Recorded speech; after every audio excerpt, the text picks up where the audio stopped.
Good evening, good afternoon, good morning. Thank you guys so much for joining What's the 411.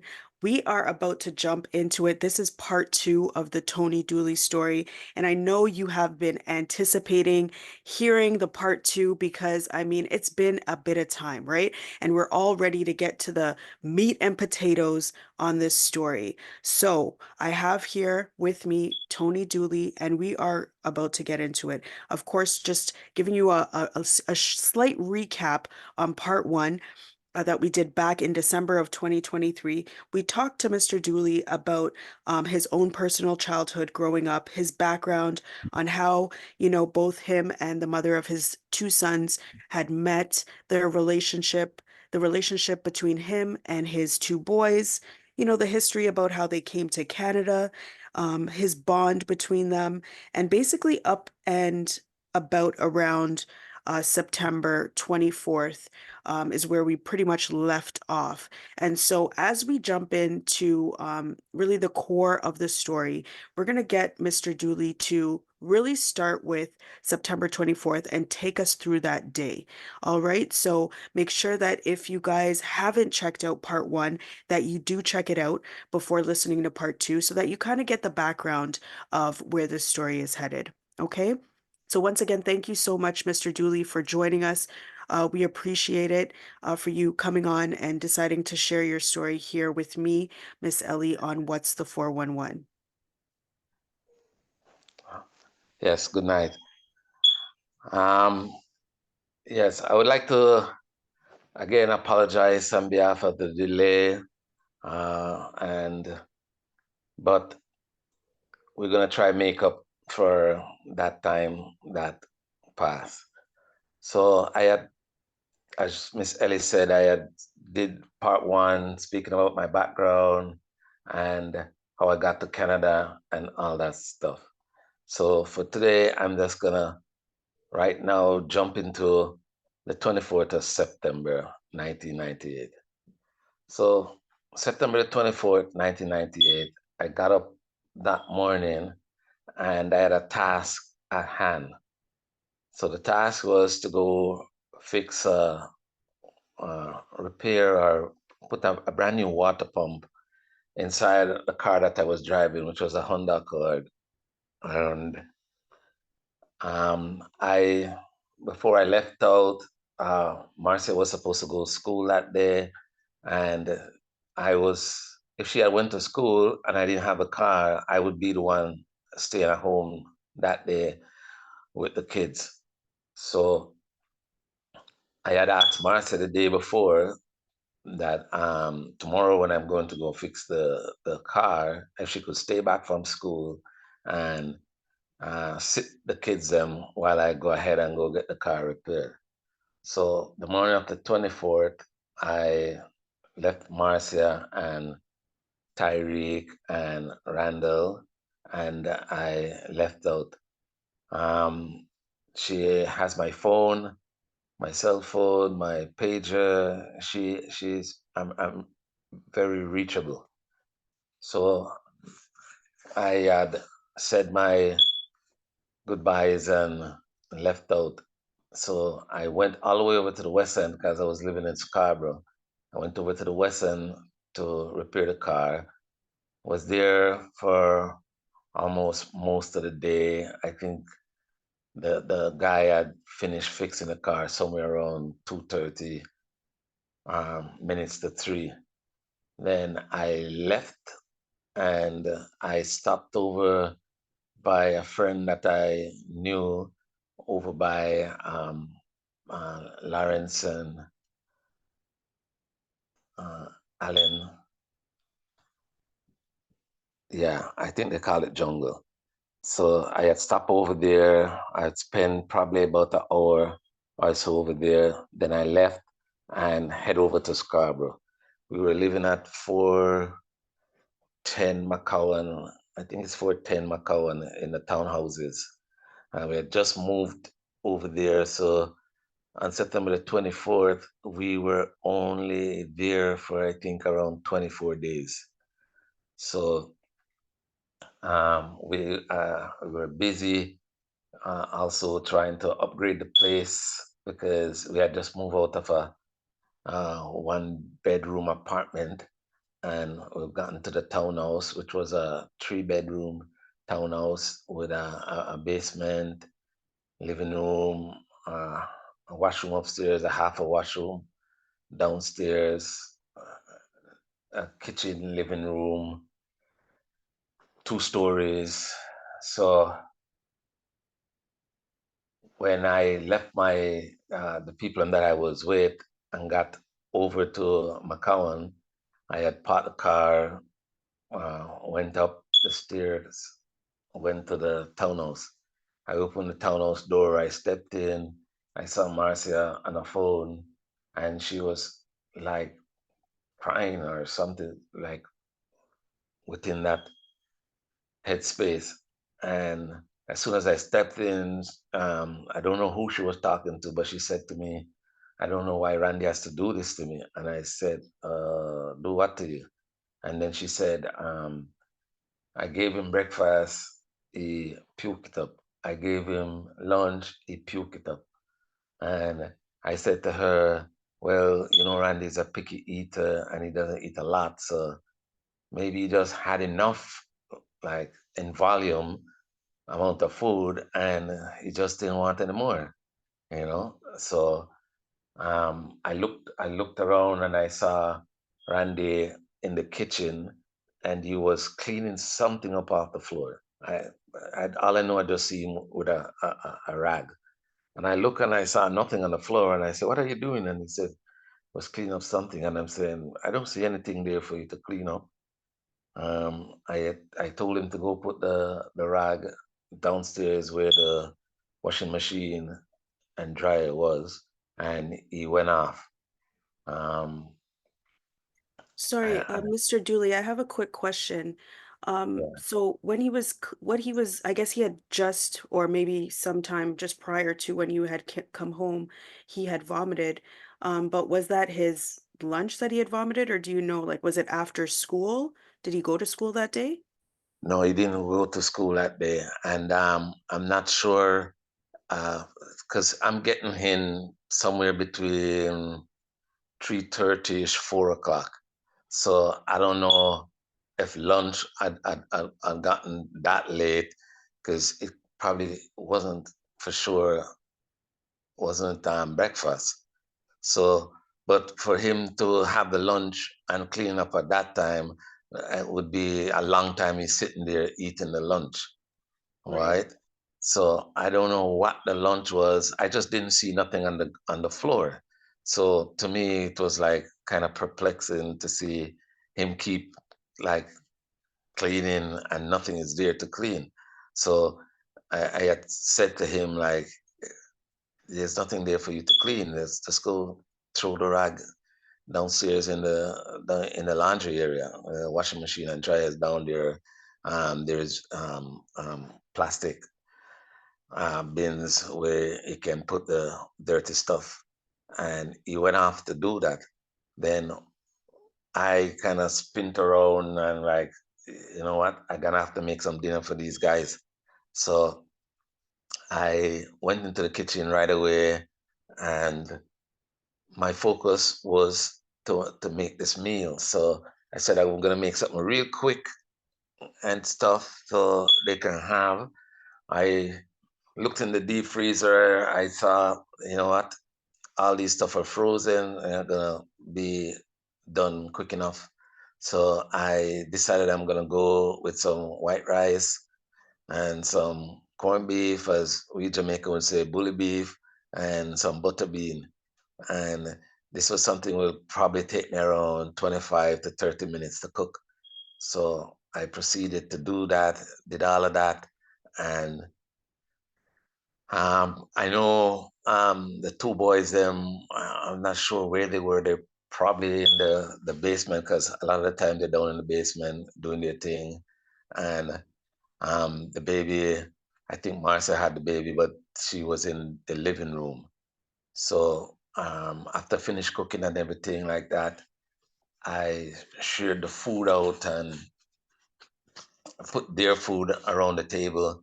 And Marcia food was around the table too. My food I took and went and sat down in the couch because now I had little Tyreek right there with me. So I was eating, and I think I was probably trying to put a little stuff in his mouth too, because he's 4 months old and he can't really eat anything that's chewable. So anything that I can crush up in my mouth, give it to him, and it was really simple food, anyways. So almost easy to deal with. So when I did all of when I was sitting there eating and stuff, they were eating. Then when I was finished, I took my plate and I brought it to the sink, put it down in the sink, went back, sat down on the couch, and I'm there with Tyreek. And next thing I know, I just knock out. I guess it was an exhausting day for me. And with the food, the itis kicked in, and I dozed off on the couch. While on the couch there, I heard like a shouting, and it kind of startled me because from the shouting I heard, um, "You're not gonna waste the food. You have to eat that." And by the time I come to my senses, I could hear something like, but I think Edward Jr. had said like he had vomited up the food. And then she said to eat it. And I said, eat the what you telling him to eat? And she's like, but he just wants to waste the food. He's been doing that all day. And I'm like, waste the food. Maybe he's full. Maybe he's full. So he probably don't want any more. Because I look at the plate and what I gave him, he had breezed through half of that. So I'm thinking, well, he probably had that. That's a lot for him to eat anyway. So, like he can, you shouldn't be telling him to eat the food, especially the food that he brought up. I said, you can't tell him to, I said, yo, would you want somebody to do that to you? What kind of madness is that? Right? And I said to him, I said, Randy, go take the plate and scrape off the remaining food that's on the plate in the garbage bin, and you guys throw your plate in the sink. And him and Edward Jr. Teagle went ahead and did that.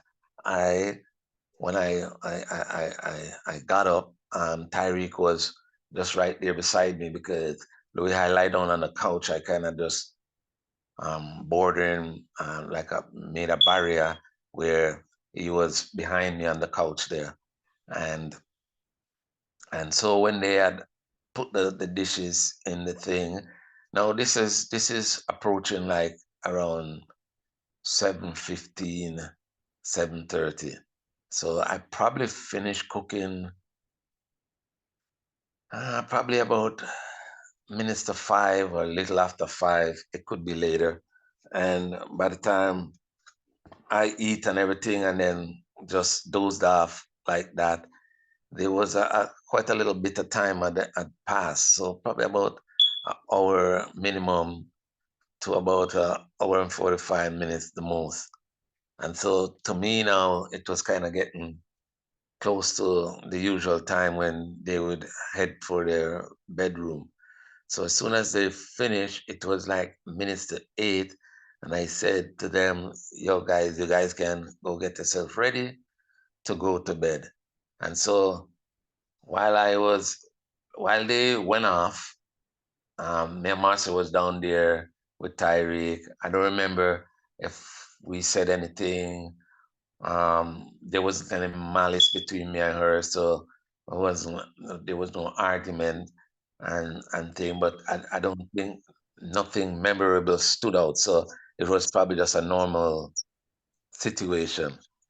All right, I and do have then a quick question. Sorry, Mr. Dooley. I have another quick question.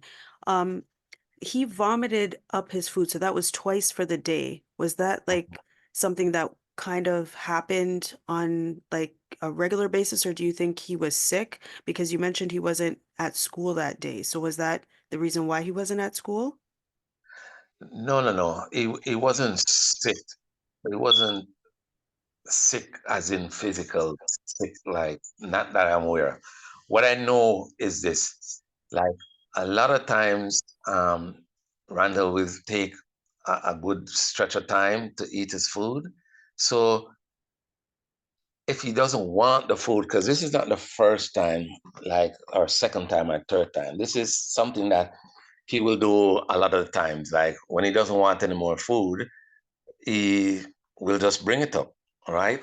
So I didn't see, it didn't occur to me that this was a sign that he was sick. He wasn't exhibiting any behavior to me that that was saying he was nauseated or anything like that.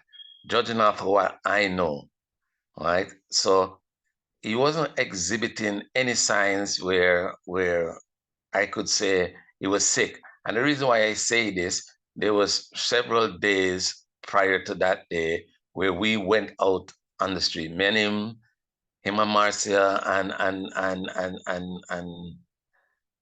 Tigo, go to the mall, go to stores, and me and him personally on the Wednesday went to a Honda dealer to pick up some the water pump from the Honda dealer. We went to a pharmacy at McCowan and Eglinton corner there. We went into a pharmacy in there to get Pampers for Tyreek. And the day before, on the Tuesday, we went to the Honda dealer to order the parts.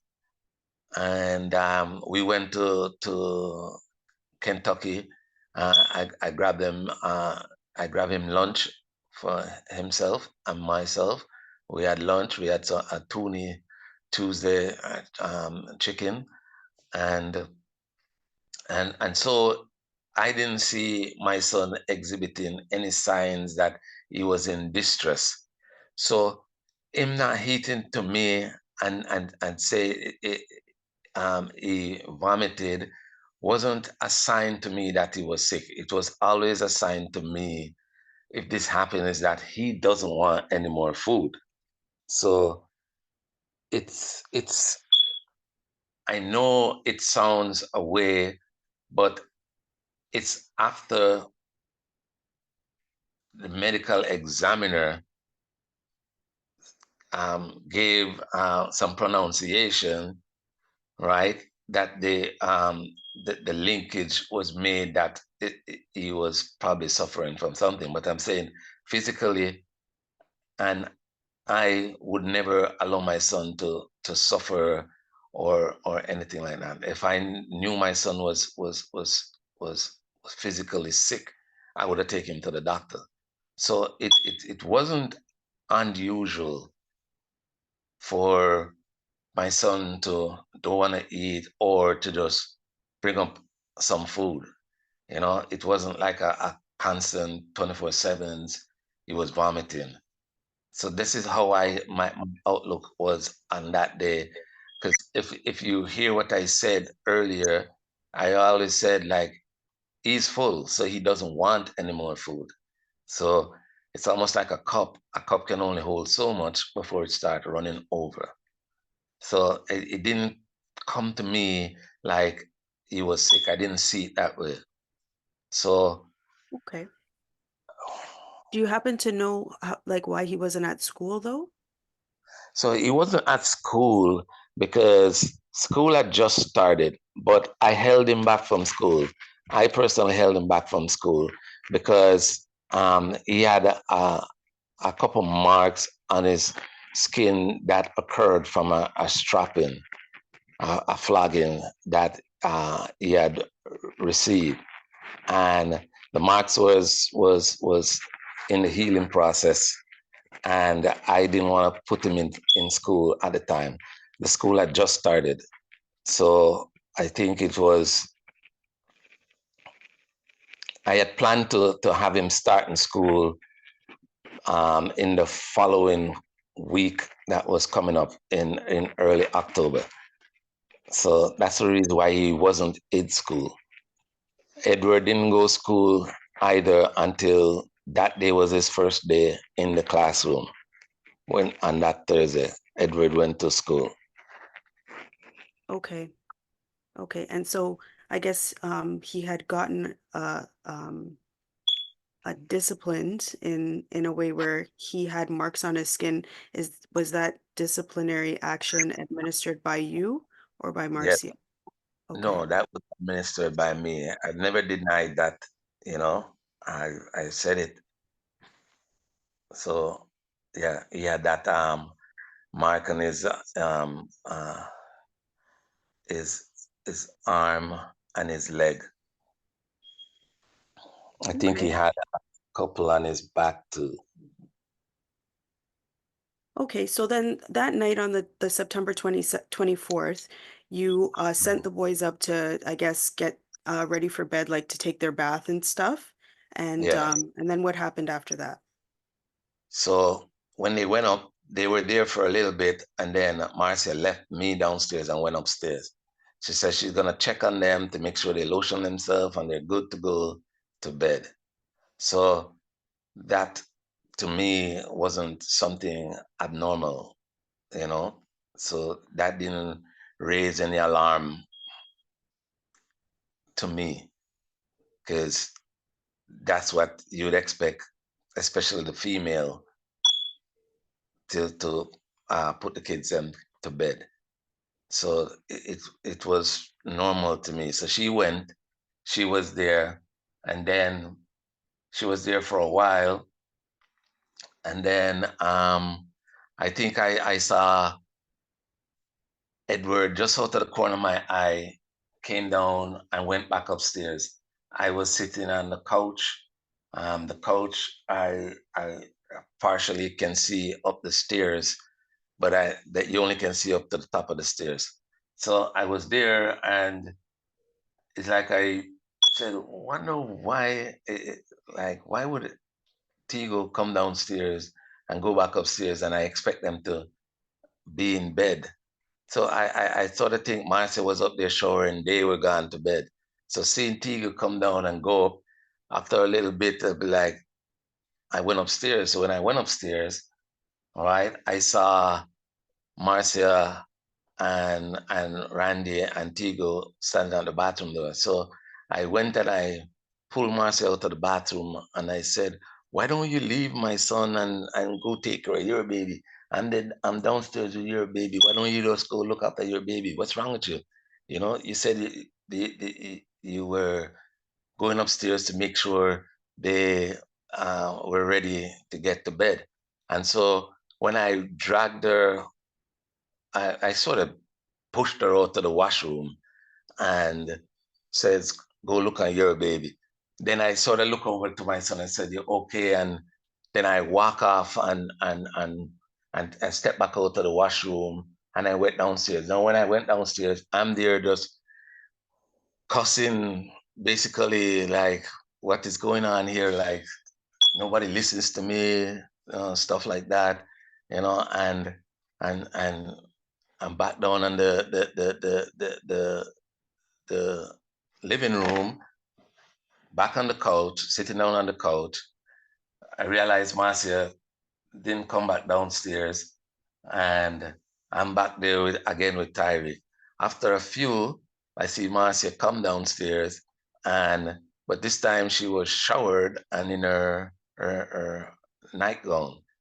So she came down, and I was still there mumbling, you know, and I said, are the boys okay? And she says, yeah, they're okay. They're gone to bed. So I said, okay, all right.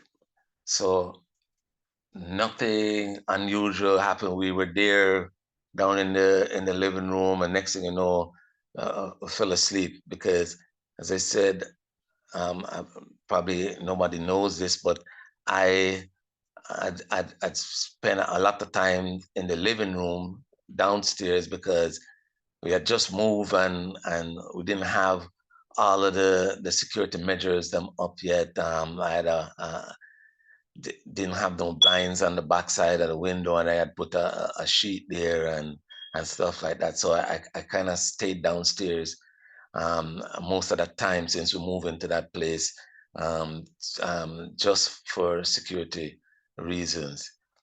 And so at some point around I keep pulling this time out, but it was a guess for me. I know that around 2:30, somewhere around in that time frame, Marcia had said she heard some sound upstairs, and I said, "Go." I think I was in a daze. I said, "Go check upstairs," and I just kind of like knock out back again. And then in the morning, Marcia came to me and she says, I was still on the couch. She said to me, "Yo, you're not gonna wake up the kids them to go to school." And I kind of looked up and the clock on the wall and it had said like 7 o'clock, and I'm like, okay, it's 8 o'clock. The school is just across the field. It's probably about 5 minutes, 10 minutes the most walk. It would make no sense for them to get ready to go to school. So I said, let them stay for another half an hour. So like half an hour on the dot, here's Marcia come again to me saying, "Hey, you're not gonna wake up the kids so they can go to school." Sorry, And then Mr. Dooley, can I just ask you one quick question? Um, just because I know maybe some individuals, such as even myself, we watched a lot of content around the story and even other people's um, take on what happened. And uh, there's some reports on some media sites and other things that I'm going to bring you back just to the evening of the 24th when the boys were in the bath. There's Mhm. some reports that indicate that he was upstairs in a very cold bath, and it says that the lights were turned off on him and that his brother actually took him out of the bathroom and changed him into his pajamas and tucked him into bed. Would you know anything about that? I wasn't aware of that. Okay. I wasn't aware of that. If I was aware of the severity of what was going on upstairs, he would have gotten help that very same night. Hmm. Okay. Knowledge, the knowledge of knowing that kind of fell into Marcia's lap. She was the adult that was upstairs. She was the adult that was upstairs doing whatever it is reported that she was doing. I was downstairs. I didn't see all of that happenings, and nobody brought it to my attention. And that is something that I've been living with now for almost 28, going on 29 years. Yeah, 28 years, where if I was ever given a chance to make a decision and I wasn't given that chance, my kids were too valuable to me for me to just let that happen. So, I mean, folks might not believe, but I will say this, they don't know me, you know? So Okay. as I said, in the morning when the second time when she said she's gonna wait them, she said something to the effect that she's gonna go iron clothes for them to wear or something like that. So again, I wasn't taking that to mean anything. So she went upstairs back again up to the bedroom, and then a few minutes later, like she was back down telling me, Tony, look like something is wrong with Randy. Something's wrong with Randy. Now, just imagine, she's telling me at that time that something is wrong with Randy and not the night before. Said something was wrong with Randy, you know? So I Right. ran upstairs and I went towards the bedroom. When I went towards the bedroom, I saw I saw my son he was in the bottom bunk with sheet all like tied up around him, right? So when I saw that, I reach over to him and I'm like, Randy, wake up. And then, but when I touch his shoulder, his whole body moved, and like, so it was it was traumatizing to say the least, because it's like a part of me saying something is like extremely out of sync here. And I ran off right away to the phone, which was located somewhat across. Hello? Oh, yes, I'm still here. I'm Right, listening. right. That's Yeah, okay. so, somewhat across the kid's bedroom. I ran towards the master bedroom where with a phone, and I called 911. When I called 911, 911 asked me what's the emergency. So I explained to them what I saw. So they said to me, "Do you know what happened?" And I said, "No," but I expanded when saying, I'm telling them what I am perceiving, what I saw. So I said, "Whoa, look like my son," because he was all like tied up in the sheet, and I'm like, "Geez, like my son killed himself," right? So I wasn't saying I knew what happened. I was explaining to the 911 operator, this is what it looks like to me, you know? So she said, I don't remember how the conversation went, but next thing I know, police, fire, and fireman was the first person that got there. Police, fire, ambulance. I think ambulance was the third. The police got there. Fireman first, then police, then ambulance after. So the fireman came. I showed him upstairs, pointed him to the room, walked with him up to the room. He went into the room. I see him lift my son off the bed. He put him down on the ground, and he dropped for his defibrillator machine, and he was doing some other stuff, and he put the thing on his chest, and he did that clear boom electrical shock thing. Did it a couple of times, and he kind of looked over at me, and like he's saying, like basically he's gone, and he kind of not kind of he lift him up back and put him on the bed. Then the ambulance guys came, and there was like a one police officer standing at the door, and the ambulance guy did a little check over too, and then I don't remember if it was a fireman or an ambulance guy that said to me, um, "Yeah, it looked like your son is gone." So when they kind of left and went downstairs, I went downstairs, and I said to Marcia that I didn't want to alarm his brother, uh, Tigo. I didn't want to alarm him, so I said, kind of look at Marcia, and I said, "Geez, like I said, Randy dead," you know. So it's like, So, I'm sorry, Mr. Dooley, and this is definitely very, I'm sure, emotional for you to, be recalling all of these details in such a way. And again, I appreciate you coming on and sharing this story with us. But of course, like, I do have a couple of questions. I just want to bring you back to the 911 call because again, when we were listening, I know for myself anyways, when I was listening to a couple of the reports, there's an allegation or it's alleged that there was a phone call made to the funeral home before there was a phone call made to 911. Do you want to just address that? so that that report or that testimony is totally false. Nothing like that happened. The last thing on my mind was death. So when I called 911, that's the first, when I took up the phone, that's the first thing I did was call 911.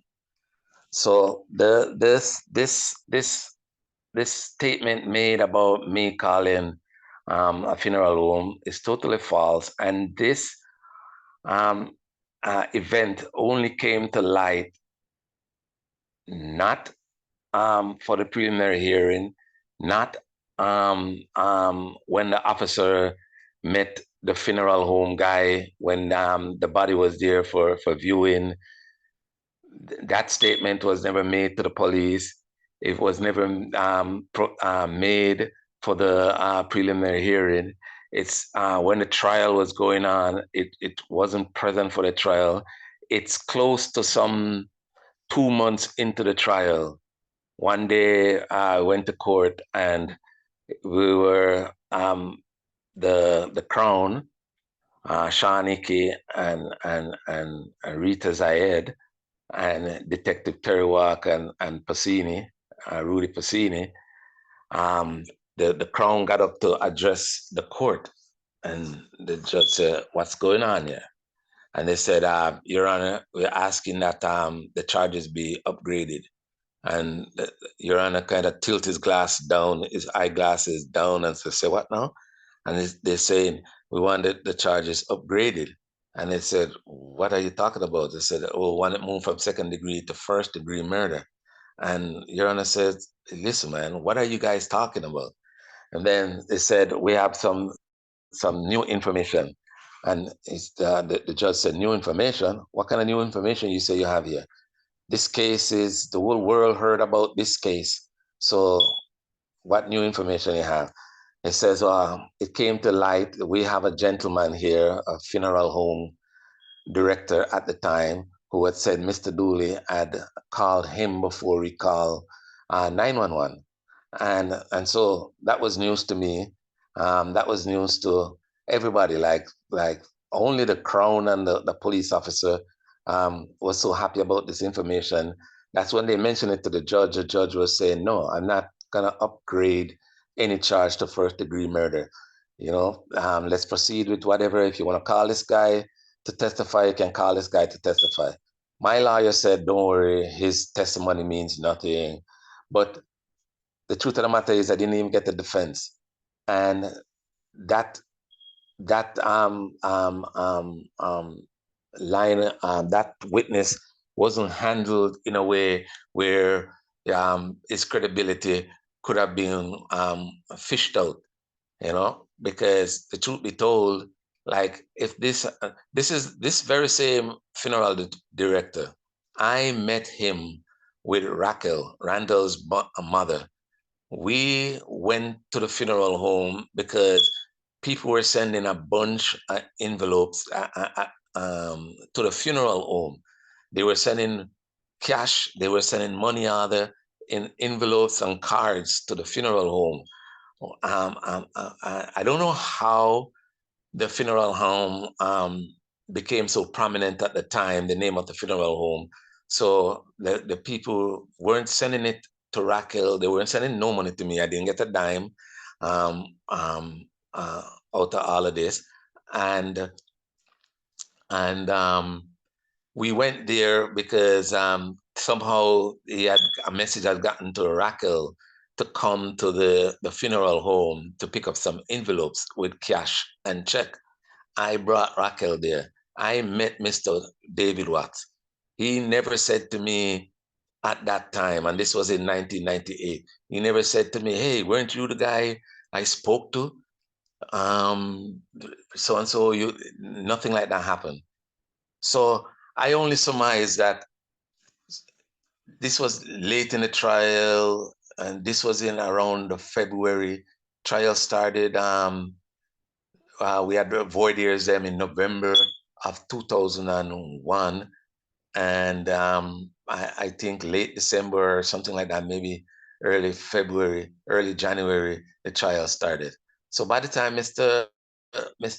Watt came around with his information, I mean, there was so much information that was untested that went out into the public, and and it was like one man against the world. I couldn't challenge every innuendos and assertions that was sent into my direction. But all I can say is that never happened, and that is the backstory to it. Mhm. Why? So what did that? It's beyond me. Well, thanks for clearing that up because that's the thing with all of this media and so many different videos and people doing reports on the story is that you sometimes get lost in all of the allegations and all of the things that may not or may be true. So that's another important reason why we're happy to have you here so that you can clear all of that up. So thank you. No problem. Thank you for asking the Mhm. question. Yeah, for sure. So you were telling us about, when the ambulance and the police were there and unfortunately they had now let you know that your son had passed on and you had gone downstairs to let Marcia know. Yeah. And then while I was down there, I had asked my surviving son um, if he was hungry, if he wanted something to eat, because this was around the phone call was made around 7-ish, 7:15 between that time frame. Um, so this was around a little after 8 now, probably about 20 past 8 or something like that. I said to my son if he wanted something to eat. He said, yeah, he wanted something to eat. So I went ahead to make sausage and eggs for my son. I didn't know that making some breakfast for my son was going to end up become a big deal. But hey, I was feeding my son. So I mean, if I never gave my sons anything to eat, there would have been a problem. I gave my son something to eat, there is a problem. Now, most of everybody that came into the house that morning don't know me. We have never met. So it's kind of weird when people make assumption or think they made a conclusive assumption about someone who they have never met. So somebody was, I guess, making a comment about I looked like I was emotionless or I wasn't displaying certain type of emotions because my child is up there and I'm downstairs feeding the other child. So it was kind of a weird statement for someone to make. But again, there were so many things dumped on me, and I try not to call for racism and stuff like that. You know what I'm saying? But I know like culturally, people differ culturally. You know, everybody just because one set of people might behave a certain way, I guess there's a script where and if you don't stick to the script, you're something else. So to be accused that morning for something just because I was feeding my child, I thought it was heartless and cold, but I still had to deal with that. So I gave my child some food, right? And the baby, I think a bottle was made for the baby, and we were following instructions. We were told not to go certain places in the house, to stay like cordoned off into a area, right? And so we had to stay there. I even had to challenge one of the detention order because I was saying, I am stressed. I need to go get some cigarettes to smoke. And I was told you can't go get your cigarettes. And I said, well, you're gonna have to stop me. You know, say you're gonna have to stop me. And I just pushed past the police officer and went and go grab some smoke and came back. And I even had to tell him I'm not going anywhere but to go get like this is high level stress right now. You know, so I went and got my cigarette, came back, and I normally wouldn't smoke in front of the kids. So I kind of had to stay at the door because, again, we were cordoned off and we were instructed to stay at a certain place. So, and before I go even any little further, um, there was an incident that happened where a coroner came to the house shortly after the the fireman left. There's a coroner. I introduced himself as Mr. Taylor. I think his name was Ian Taylor, James Taylor, but last name was Taylor. He came to the house and he had gotten some reports about suicide. I don't know if it was brief from the 911 call that I had what I had mentioned earlier. So he had came in and he was up inside the bedroom, and I was inside there because he was asking me some questions, right? And um, I saw him doing a couple. He was taking pictures for one. He was writing down information in a notepad, and then he asked me a couple of questions. I answered him. Then I saw him open up my son's eyes, and he was looking in his eyes. And then he said to me, "There's no asphyxiation here." And once he said there was no asphyxiation, I kind of read that he was saying there was no strangulation, because he was looking around the neck area and all that stuff. And I kind of felt relieved. So, okay, that's not what caused him, my son, to pass. So he just before he left, our next um, emergency personnel had said to me, spend some time with your son here because you might never see him again.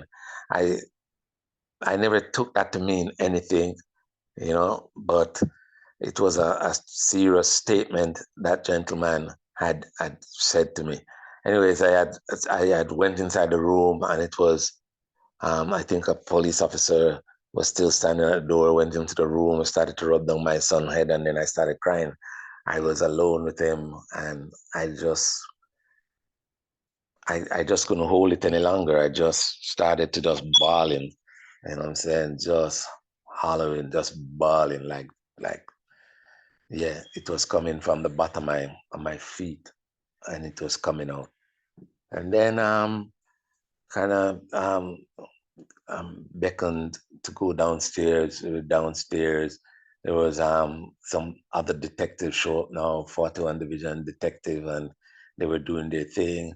Then the detective came over to me and he says, "You guys are gonna be needed down at the station, but we're waiting on homicide squad to get here." I said, "Homicide squad?"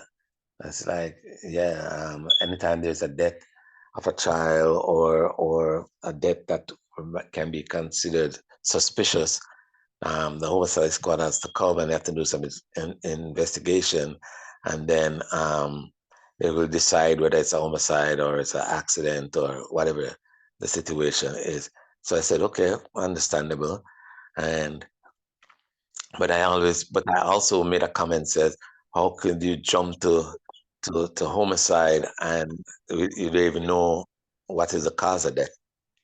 So, Mm. anyways, I waited, and now this was approaching like 10 p.m., 10 a.m., and the homicide guy is show up, and this was Mr. Terry Wack and Willie Pacini kind of introduced themselves. They explained to me that they're gonna look around upstairs, and then when they come back, they want to talk to me. They came back. They said, "Hey, we need you and the family to come down to the police station. Um, you want us to take you?" I said, "No, no, no. The car will drive." No, they could easily have said, "No, no, no. For whatever detective reasons, investigative reasons, we're gonna separate you guys and take you." But they said you guys can take your vehicle and come down there. So Sorry, me, Mr. Dooley, can I just ask you a quick question? yeah, So during this time, what was Marcia's reaction? I wasn't too, I really wasn't too focused on myself. You know what I'm saying? My headspace was with my son. So I know I spent more time that morning with the personnel, medical personnel, upstairs. So whenever I get a chance to come down, I sort of like kind of tell her what the latest information I have and and stuff like that. So I wasn't really gauging her behavior. I wasn't really focused on that. I wasn't focused on um, um, Tigo's behavior. Like to be honest, I wasn't really focused on that. You know, Yeah, I very understandable couldn't for tell sure during you. the time. Yeah, I couldn't tell you whether she was crying, laughing, whatever. If I said something, I would be lying. I wasn't focused on that. Okay. And so when these the homicide investigators or detectives came to the home, they checked the scene out and they advised you both that you would have to meet them down at the precinct. Yes, that's a 41 division. So we ended up going into the car and we drove out. We left um, um, officers at the home and left out. Now we came out. There wasn't really any excitement out at the front door. There was nobody really. Everybody was just kind of just going about their daily business. I don't even remember if somebody even asked me a question about what happened or anything like that. So I went into the car, went to the station. We're at the station now. 41 Division is at I think it's at Birchmount and Eglinton Avenue. It's sort of I think we entered from Birchmount side there. Went into the station. There in the station, went to the sergeant in charge at the desk and kind of told him what we're down here for and everything like that. He said, "Go hold a seat." The detectives, they're inside, and when they're ready for you, we'll call you. He said, "Don't go too far. Don't leave the station, anything like that." I said, "Okay then. We'll be out here like out in sort of in the yard on the grass there waiting." So we're there. Me, Marcia, Edward, and Tyree. Marcia, she wasn't too engaging. Um, Edward, you could see was kind of like confused with what was going on and everything like that. And he was smart. He was old enough to kind of understand what was going on and thing, but he wasn't really saying anything. Um, I don't remember if I asked what happened, what was going on, all that stuff. I just know that for myself, like it seemed like everybody was kind of spaced out, like we're in their thoughts. But eventually, um, the detective them I went back inside the station and spoke to the guy at the desk now because this was approaching 12 midday and we've been there for 2 hours now and I didn't eat anything from morning. I don't think Marcia had anything. And so I went in to tell them that, hey, we need something to eat. Is it possible for us to go get some lunch? He said, hold on, let me get in touch with the detective. I went get back in touch with the detective, came back and said, hey, the detectives have said, you guys have to stay there, you can't go anywhere. I said, I again, I was a little bit like not really confrontational, but I was a little bit like perturbed and like, what? You want us to sit here and wait and you guys and we don't know how long you guys not telling me how long it's gonna take for you guys to see us, but and thing. And I'm hungry. The baby's hungry. My son is hungry. The adults are hungry here. I said, hold on. Again, he went back and he went and talked, and then Detective Ward came out. Detective Ward came out. I said, listen, detective, we need food. Kids need food. Can we go have some food? I said, there's a Jamaican restaurant just up the street there. Just gonna run, go grab some food and come back. He says, go straight to the restaurant, go grab your food and make sure you come back to the station. I said, no problem, but why are you having us waiting this long? He said, I'm waiting on a coroner to come and visit the scene because he's gonna have some questions for us to ask. Then it occurred to me that, well, and didn't a coroner come to the scene earlier? I said, well, and didn't a coroner come to the scene earlier? He says, oh yeah, that coroner came, but I'm waiting on another coroner who's probably gonna do the autopsy to come, and he's gonna have some questions for me to ask him. So I'm like, okay, that's kind of strange. But this coroner that he was telling me that was gonna come end up becomes the biggest nightmare. And it's a coroner by the name of Dr. Charles Randall Smith, the irony, Randall Smith, that it was the one that they're waiting to get there. So we went off, went and got food, came back there again as usual, waiting till around between 2:30, 3 o'clock. I told, all right, the guys are ready for you to have some question. So they kind of split up. Barcia went to one room, I went to one room. Marcia took the baby, and Edward Tigo was left to be attended by a staff, an officer there. So I went inside there. I answered questions. I think my interview lasted for about an hour and a half and thing. And not knowing that Marcia interview lasted probably about 5 minutes, and she was in there pointing fingers at me. I was inside the thing just trying to provide as much information as I could about days leading up to the day off, the morning off, the night off. I'm trying to fill in whatever gaps. So that was me, like very um, engaging. Okay. So, Sorry, Mr. Dooley, can I ask a question there? So what do you, if you happen to know, what was Marcia saying? well, I eventually learned that Marcia was saying that ask the father. But the way when they ask her the question and she say ask the father, it seems like she's saying the father had all the answers. So whatever question they were asking her, I interpret it as she said, "Well, it's the father's responsibility. He knows everything."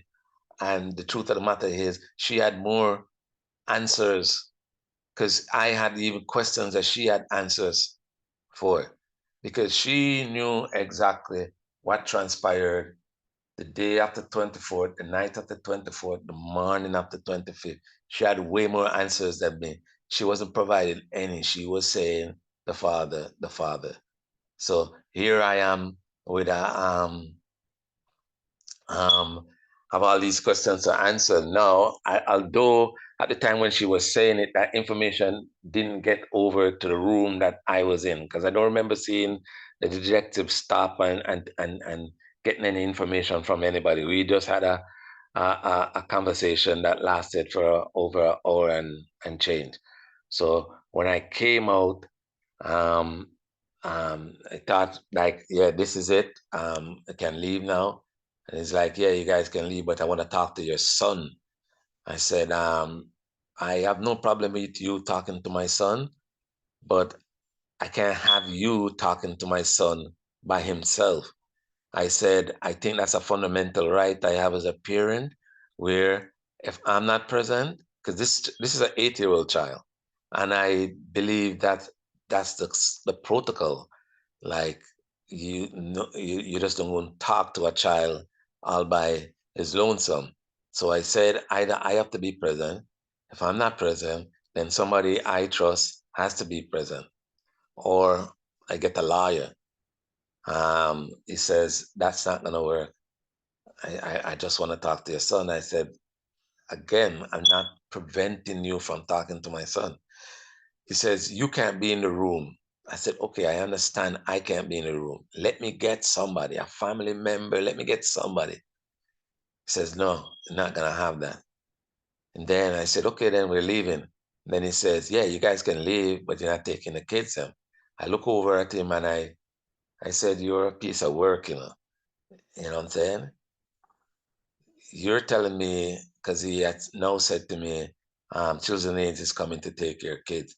And I said, the only reason why you do this, it's just because you want to talk to my son, and I tell you, you cannot talk to my son by himself. And yeah, he just gave me a smirk, like, yep, you hit the nail on the head, and we're gonna show you that we can do what we want to do. And he kind of did that. It took I said, you know what? Yeah, you have the power. It's all in your hand, but you're abusing it. But this is not over. So I left, and me and Marcia left, and we couldn't go back to the house because now the house had become a crime scene. Gordon off can't go there. And to tell the truth, I don't remember where we ended up.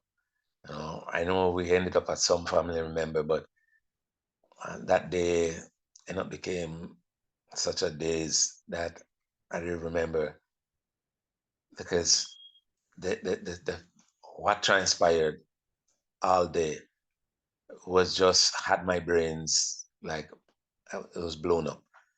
So I couldn't think straight. Like Chase, I just lost one child, and I know I'm gone.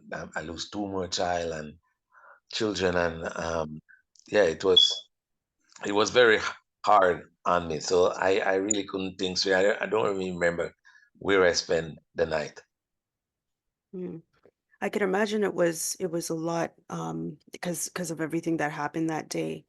But at what point did you call Raquel, Randall's mom? I think I called Raquel. I'm trying to remember clearly if I called Raquel that same day in the evening, or or the next day. I'm not sure. I remember when I called Raquel. I know I called my sister in Jamaica. I called her as soon as I finish the 911 call. That's the call. Those are the two calls I made that morning. I called 911 first, and then after 911, I called my sister and tell my sister that, hey, something's wrong with Randy, like, yeah, yeah. I tried to explain to her, like, it seems like he passed away, because I didn't even want to use the word, what I'm saying? Like, it's like the shock I was in.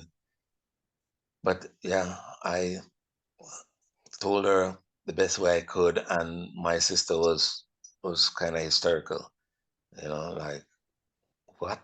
Like, because she's like, it's my son. It's like, what happened to my son?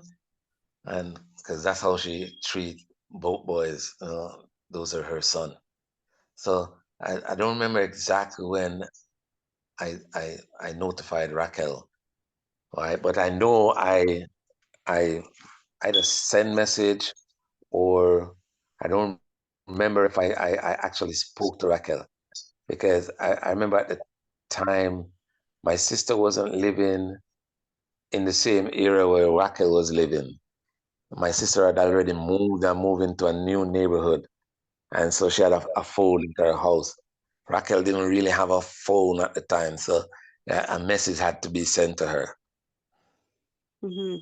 And so I did because she did do a testimony as well, Raquel. She did have her side of the story come out. Um, and I did tap into it. I did listen to it, and she did say that she got a message. I guess somebody had called her to let her know that her son had passed, but the what she had said was that he had fallen off the top bunk, and that was the reason that he had passed away. That's what she was told. So, do you know anything about that? That's the initial information I was given too from Marcia and Edward Teagle. I'm saying and I only learned that the next day, and that's what they tell me. Like, he was going up on the bunk and fell and must have hit his head. So this is what I'm saying. Like, what transpired in that room is only three people were inside that room. There was Randall, there was Marcia, and there was Edward Teagle. all three people were in that room. I wasn't in that room. So this is why when I tell people I can't speak of what I don't know. I had to be, that information had to be shared. And so the information I was given the next day, because even when I started to ask a couple of questions like, yo, then if you knew that he fell that that evening or early, late evening, early night, why didn't you call 911? Like, why didn't you call and seek medical attention? You know, So why would you? sorry to interrupt you. So when did she say that he fell? At what time or at what point in the evening or in the night? She said when she went in the room to lotion them. So remember she had said she's leaving to go upstairs to make sure that the kids them are settled and that they're lotion, because she said she had said they don't like putting lotion on their skin. So they had their hygiene product, lotion, Vaseline, they had all that stuff in their room on top of their dresser. So she had said she's gonna make sure that they had oil them skin, lotion them skin, and get ready for bed. So that's what she had left me downstairs, right? So this is what I tell people, like, I paid the price for something that I wasn't physically around, because if I was present when whatever incident happened, fall, and the reason why me accepted fall in the was that his brother, who's the only witness, said that's what happened. So I said that to her the next day, like when all of this was going on, like, why didn't you, like, at least even call me and get my attention to the severity of what was going on, and she never really said anything. She did not say anything. Because at this time, I guess when she was upstairs with the children, with the both boys, you were downstairs with your other son, right? Right, that's correct. Okay. Okay. And so I guess at some point, Raquel gets this information. You know, do you know, like, I guess at some point you did end up speaking to her. What was that conversation like? I spoke to Raquel several times when she came up. As I said, I brought her, I drove her around to several different places. I think I think I remember one time we drove down to the burial area because his brother wasn't aware of where he was buried, because the day of the funeral, they had whisked them away. They were Tigo was there for the funeral services in this church, and I, I need to kind of rewind and come back, but just let me just deal with this little part here, where I brought Raquel around, and our conversation in those times were civil. Raquel looked at me and she said, because at that time, Marcia was arrested and I wasn't arrested. And and Marcia was arrested on October the 2nd, if the math is correct, I think it was 7 days, 1 week later, after Randall's passing, Marcia was arrested. We were going to the a court because we had a child custody case, and trying to get custody of the children, the other two kids, and also for visitation. So on our way there, we had stepped into 1911 Court House on um, Eglinton Avenue East. Yeah. Yeah, that's on Yes, the east. east. Yep. Yeah. So we step inside the courtroom. As soon as we was going toward the metal detector, I saw the two police officers them coming up the corridor towards the metal detector. And because we had interaction with them, I knew who they were. So we were she had taken off her purse and I had taken out my wallet and my belt and I was putting it through the metal detector, and I see the officers, they walked right up, kind of flashed their badge, and they said, Marcia Dooley under arrest for the murder of Randall Dooley. And um she kind of nonchalant, like looked over at me and said, could you tell my parents? And I don't know, like it was a real out of body experience because I was shaking like a leaf. Because when they said she was arrested, I in my head, the next thing I'm gonna hear, Tony Dooley, you're under the arrest also. So when they arrested her and walked off with her, and they had placed handcuffs on her and walked off with her, I was literally, and no word of a lie, shaking like a leaf. I was unraveled. Um, I disheveled. I was just not there. I'm literally shaking, and I couldn't even barely continue with the actions of like taking back my belt and my wallet and everything, my phone from the guy who was handling the metal detector thing for what just happened was just, yeah, next level.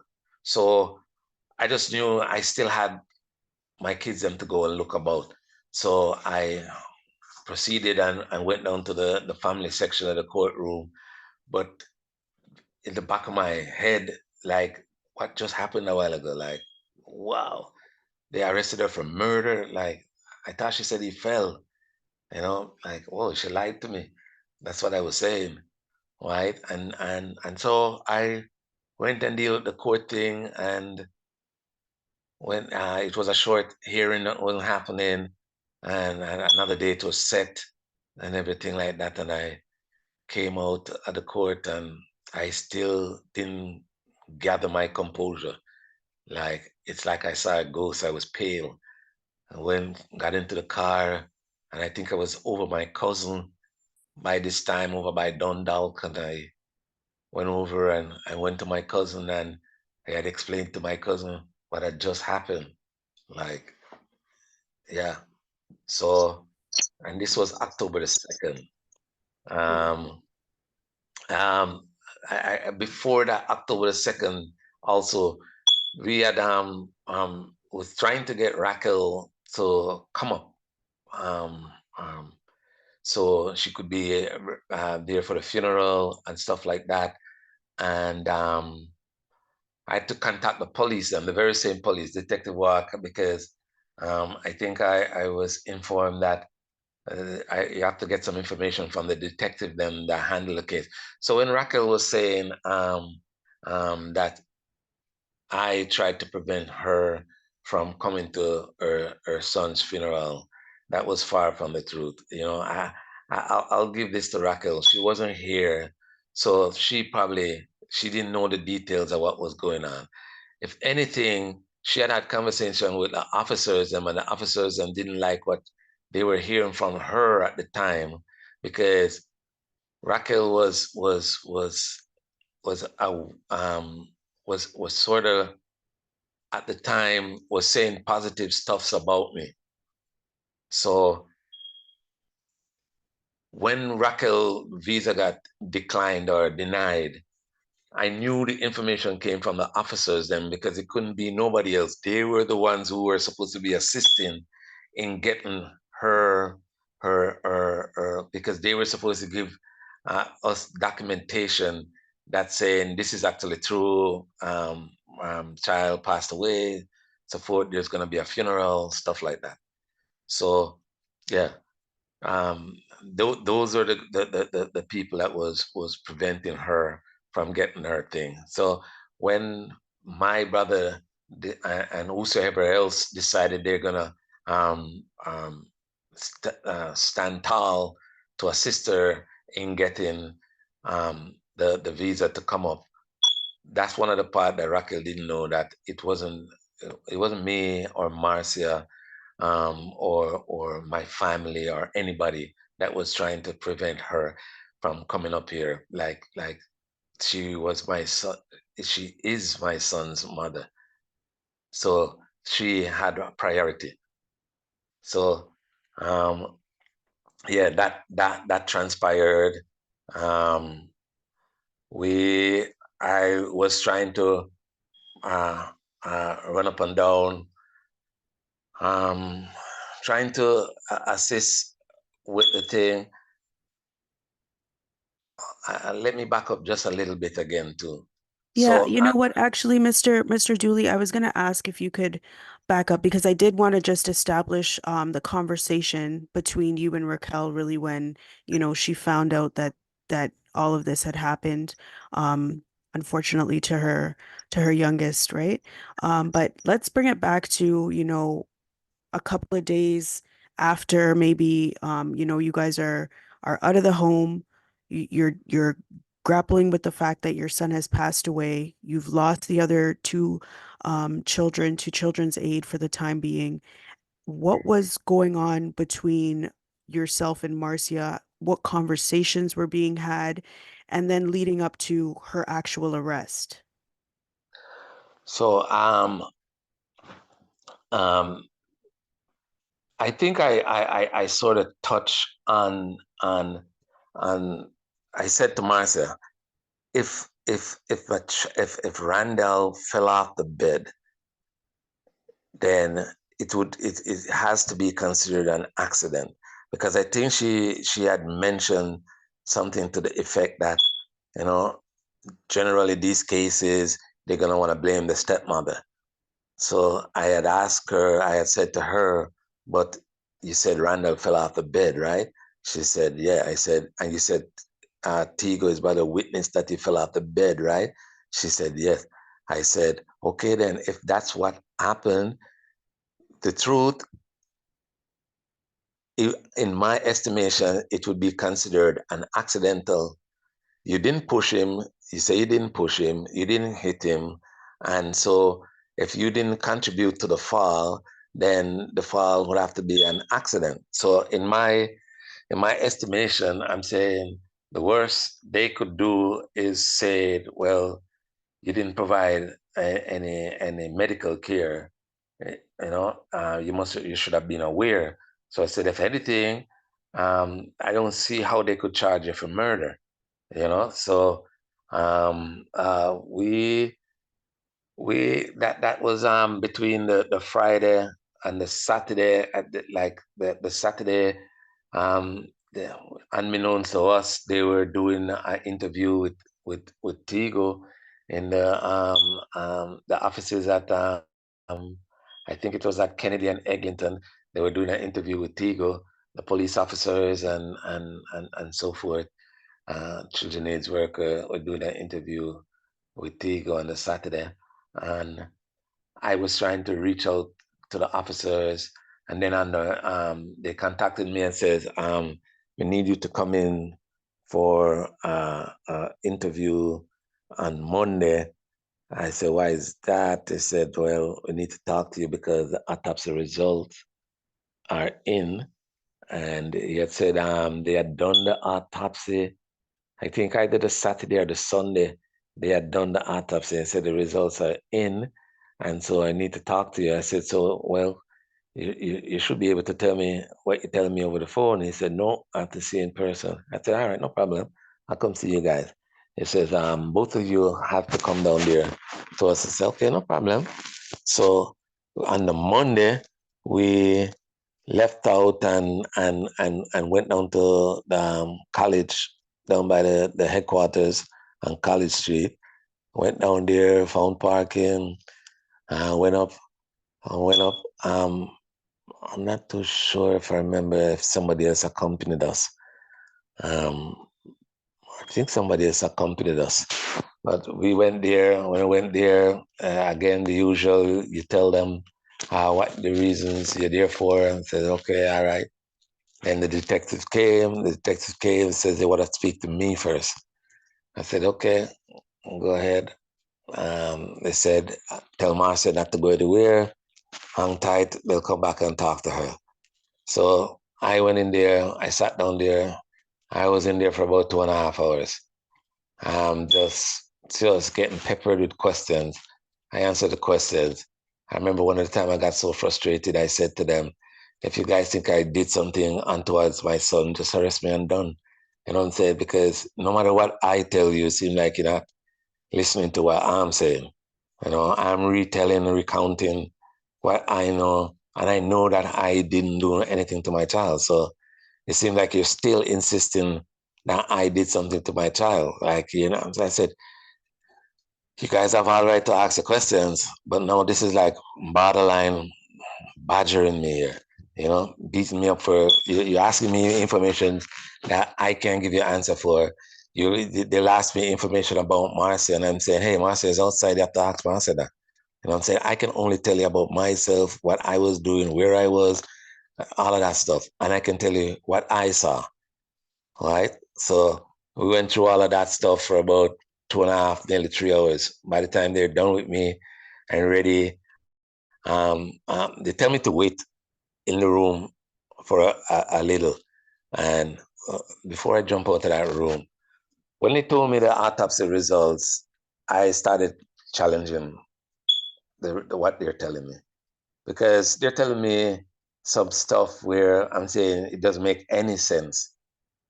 I even started to recount prior days and stuff like that, right? And So sorry, I'm Mr. Dooley, can you share with us what the results were? Like what exactly were they saying?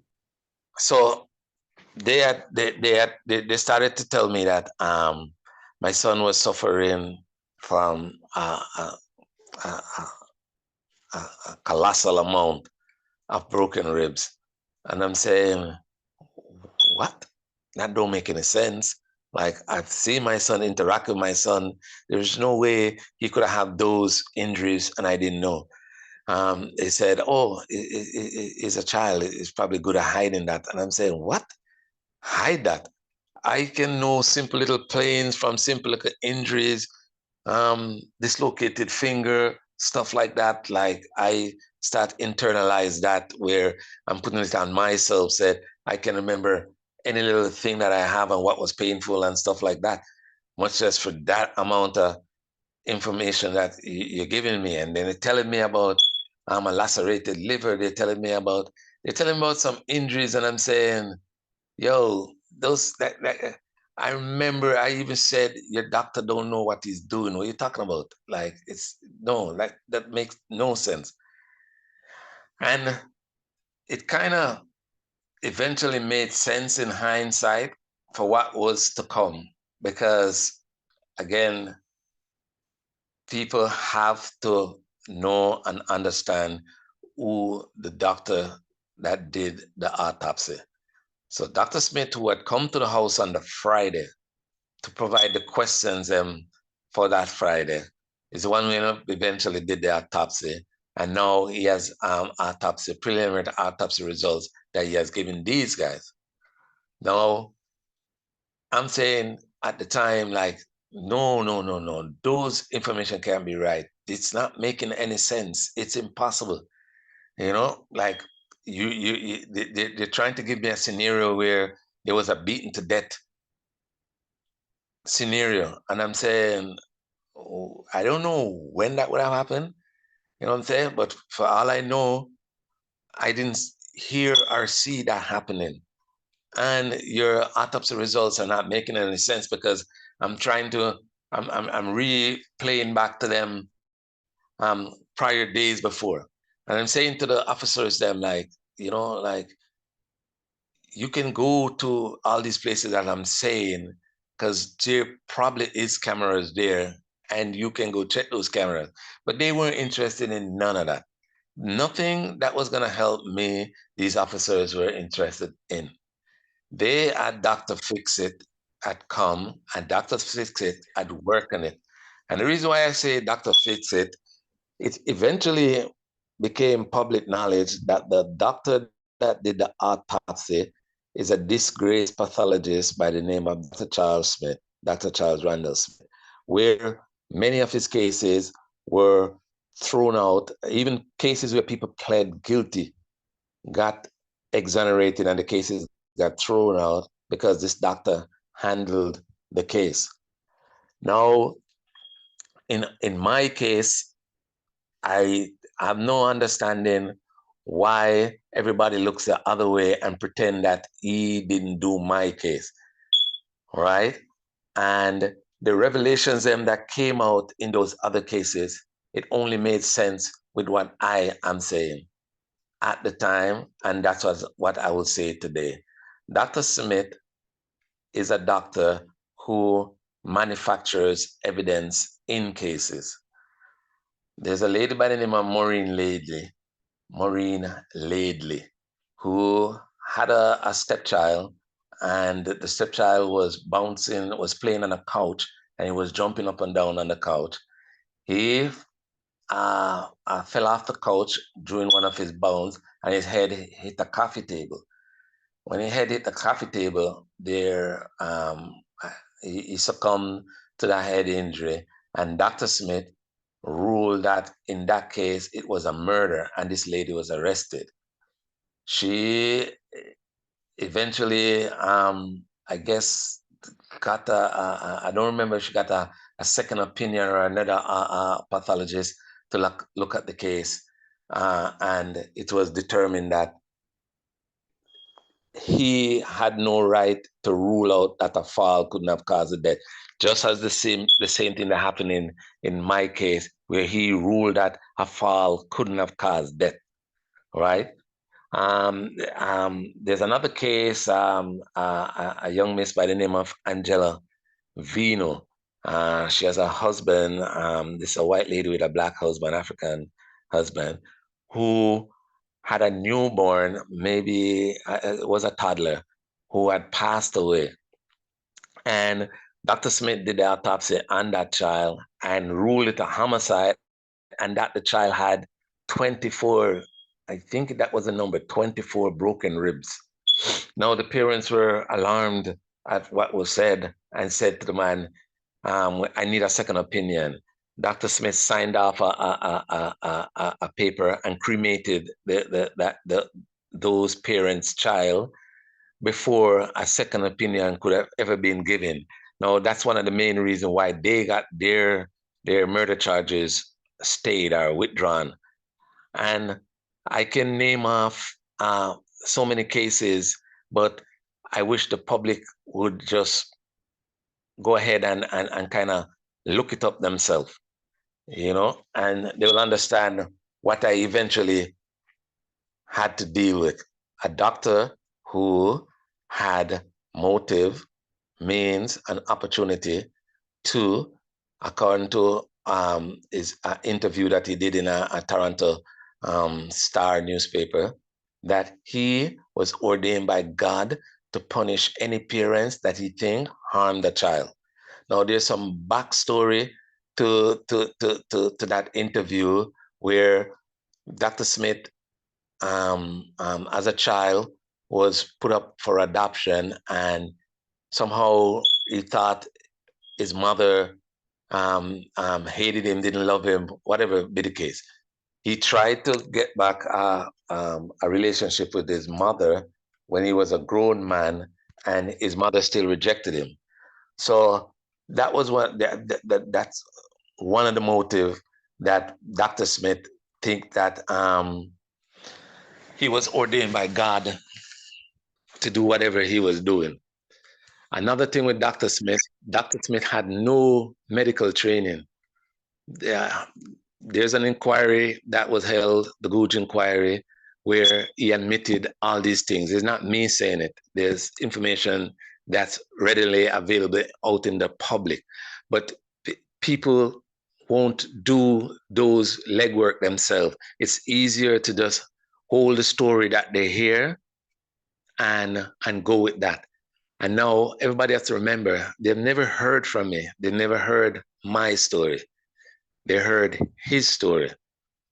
So this is my story, and eventually, um, my whole goal right now is to get my story out and let people get details that they weren't privy to, and so they can understand. Dr. Smith tampers with dead children's body, and if Dr. Smith wants to sue me, I'm right here in Jamaica. I'm willing to go face him in front in a court for libel and defamation. You know, so For sure. I'm not. Sorry to just interrupt there. Definitely interested in hearing more about Dr. Charles Randall Smith and the other cases that he implicated as well with unfortunate passings of children. Did you guys end up getting another autopsy done? Was that something that you No. were able to do? Okay. Let good question. Let me say this. So when I asked the detectives them, like when they told me the autopsy, and I said your doctor don't. I said that in patois, you know. But I'll speak patois so he could understand. I said the doctor don't know what he's doing. Him don't know what I do. You know what I'm saying? I need an next opinion. The problem was I couldn't get a next opinion because these guys, I didn't really know the process. I didn't know what to do. So I just kind of challenged the thing verbally, right? But I didn't really know how to go about that process. I wasn't arrested, so I have no lawyer. I didn't know that I should have retained a lawyer before I even spoke to the detectives, all right? So, but me saying, you know what I'm telling them is my truth, and I don't see nothing I'm saying that's incriminating in my situation. You know what I'm saying? Because yeah, I said everything I'm saying. I said that on my interview and more. So I didn't get a chance to get and another thing too. Dr. Smith never wanted to release the body because we were trying to get the body so I could do do the funeral for my son. But the detectives them keep telling me that the coroner hasn't released the body yet. The coroner hasn't released the body, and this was some October the 2nd, I got arrested. Um, October the 3rd, I'm running up and down trying to do the funeral thing while trying to take care of my other two kids. The 4th, nothing. The 5th, nothing. The 6th, nothing. The 7th, nothing. I think I ended up in a hospital, right? People said I tried to commit suicide, but that wasn't the truth. You know what I'm saying? I was just exhausted. I wasn't sleeping.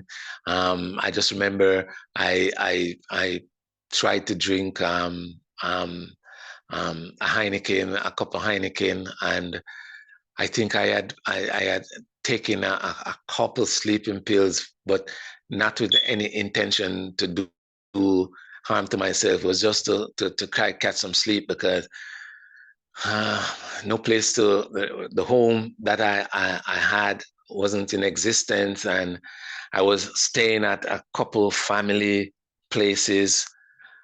All right, so I was truly exhausted. So when I ended up in the hospital, I mean, the ambulance came and took me from my cousin's basement, and the detectives them threw it out there that I tried to commit suicide, and the doctors them pumped my stomach because they informed me this. They pumped my stomach and they said I had an empty stomach. If I tried to commit suicide with all these pills that they're talking about, it would have be at least inside my stomach. And they did toxicology, and there wasn't anything discovered. So I mean, the officers them for some reason at the time considered me a threat because now I wasn't playing ball with them because I was challenging the autopsy results. All right. And so anything to kind of throw me on overboard in shark infested waters, they wanted to do, because I guess in their head, okay, they made this arrest. and everything like that. Now they need me to help strengthen them case, come speak about things I know not of, and I wasn't playing ball with them because I'm saying at the end of the day, I'm a person like I'm not gonna go into a courtroom and tell some lie on somebody first. I subscribe to do not bear false witness on your neighbor, So I wasn't playing ball with them, and they're mad at me. So when eventually, um, somehow my son's body was released to my cousin, and my cousin was saying she don't even know how she got a hold of the body and was taking care of the funeral because she didn't want to have nothing to do, not in a mean way. She didn't want anything to do with the situation because she was pregnant. And there was a myth or a story that goes around in Jamaica that, like a pregnant lady is not supposed to be around a dead corpse, and stuff like that. But somehow she was delegated to take care of because the detectives never wanted to release my child to me in my custody so I could proceed with my funeral.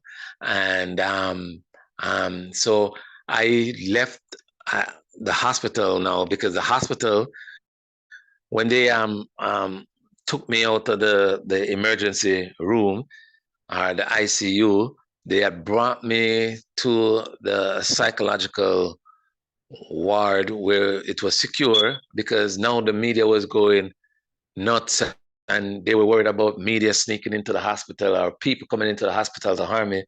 So they had put me in on a secure floor. The hospital was on McCowan Road, and I think McCowan and Lawrence, and there was a ward that a floor that was a couple of floors up, maybe three or fourth floor, where they kept me there for my own safety and to observe me to make sure that the rumors that they're hearing about self-harm wasn't true. They had prescribed Paxil for me, some antidepressant, so I was taking those stuff. And then Raquel came up. I was still in the hospital.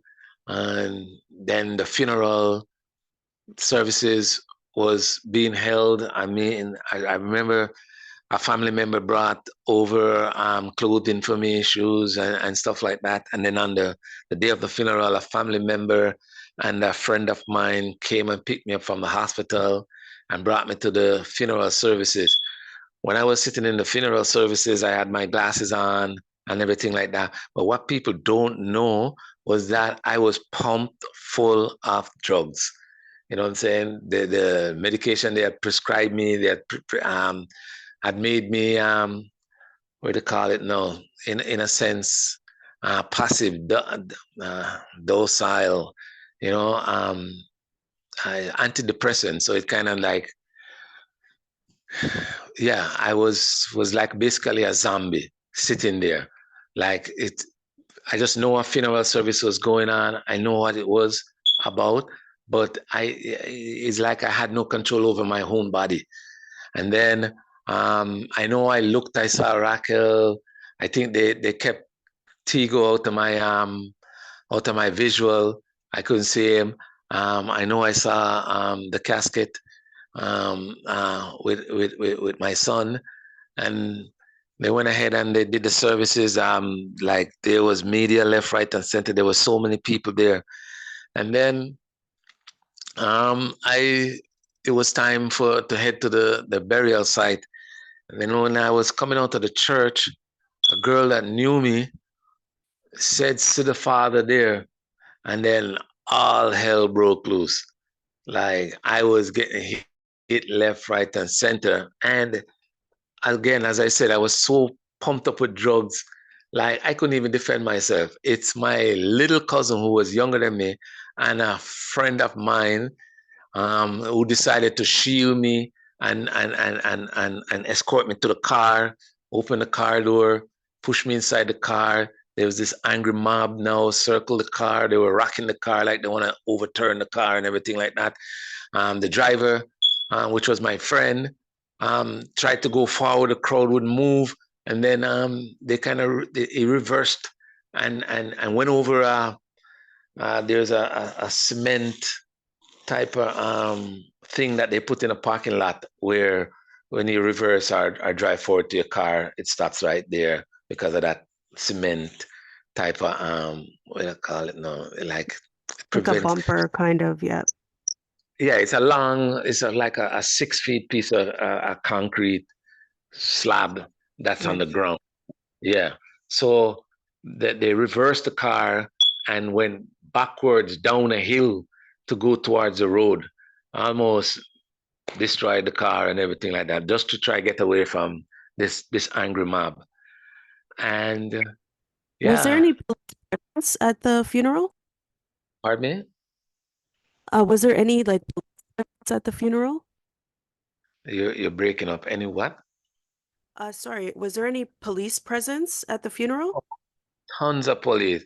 And I eventually learned that Detective Wark knew this was going to happen. There was let me just finish up that before I get to that part. So now, my family member and friend made the great escape to save my life, took drastic actions, got me out of there, took me back to the hospital, dropped me off at the hospital, and left. Because in a sense, the hospital was a safe place for me. They were aware that I was going to go to the funeral, and they advised me that when I go to the funeral, I should come back there because it's the safest place. Because I guess they were aware of a lot of media, and so they were just doing the best they can to make sure I was safe. I was in their care, their patient, and so yeah, I got permission to go and to get back there. So I got back there. So So sorry, did you end up actually going to the burial or did you just go to the funeral at the I couldn't church? go. I only went to the church. I couldn't get Okay. to pay my respect to my son going into the dirt, right? Just because of what transpired. Because Mhm. it's just one inciter. Like people are angry and everything like that. You know what I'm saying? But it just one inciter, somebody who I knew, somebody who actually introduced me to Marcia, you know, said, see the father there. You know what I'm saying? And that lit a match underneath all these folks, man, and they just went nuts, you know? So after that, I stayed in the hospital. Then eventually, I got released from the hospital with some prescription medication, which was Paxil, and I went to stay at a friend's house. So Raquel contacted me and said if I could come and pick her up, and another friend of hers to go pick up video recordings at the funeral. So I said, okay, no problem. Like, since I didn't get to go see everything, let me see if I can watch it on the video. So I went and we got two copies of the recording at the funeral, and one was for Raquel, and then she was saying the other one was for her friend. And I'm like, for your friend, are you out of your mind? One copy is for you, one copy is for me. Yeah. So I dropped her off where she was staying, and I left and went over to the person's house that I was staying. I started to watch the video, and when I started to watch the video at the funeral, I was shocked at what I was seeing. So the viewing, the the the funeral home director, Mr. David Watts, the one that said I'd called him, um, I remember, I think I remember I don't think we had gone to see him yet when we brought when I went to get the video with Raquel. We didn't see him yet. So when we watched the video and everything like that, I noticed at the viewing, people were making comments like in Patois and in English, and some vile threats were being made against my life. And all this was happening right in the presence of the detective work. He was present on camera while people was there. I had this little smirk on his face and everything like that. So he knew what was gonna happen at that funeral. This is why I said he knew what was gonna happen at that funeral. I sent that copy. I gave my sister, my older sister Beatrice, a copy of that video and tell her to keep it for me, because one day, this video is gonna be very important to my overall story. So then when it left from the viewing, because it's the same guy, the viewing and the funeral was 2 different days. Then there was the funeral section, and then he captured the moment when I was being attacked at the funeral, and you saw the mass crowd of people. It was easily, oh man, I don't even want to exaggerate, but it was more than 300 people. That funeral the church was packed on the inside, and the compound on the outside of the church was packed. People were on the street side. Yeah, there was a lot of people there. And for that wave of people to come at me, like I have to thank God that I even made it out there alive, and that I wasn't lynched and beaten to death, because that was the information people was going after, that my child was beaten to death. That was what was sold to the media. They eventually changed it slowly as they went along, that by the time there was a conviction, it wasn't beaten to death anymore. It was, he died from a subdural hemorrhage, you know. So as I said, yeah, they knew. So I remember now when I said we went back to Dr. David Watts to pick up the envelopes. Them. I remember David Watts has said to me, he had said to me, I'm sorry for what happened to you, sorry for your loss. But he said the doctor had did a terrible job with your child. He butchered your child. You know what I'm saying? He said, I don't know why he had to do all of this stuff to your child, because it took an Herculean effort to make your son presentable for that funeral, you know? So this is why I couldn't understand why Mr. Watts said what he said, because me and him had that conversation, and he never said to me at that time that, hey, I spoke to you the day off on September the 25th. Why did you call me first before you call anybody else? So, but it's my word versus his word.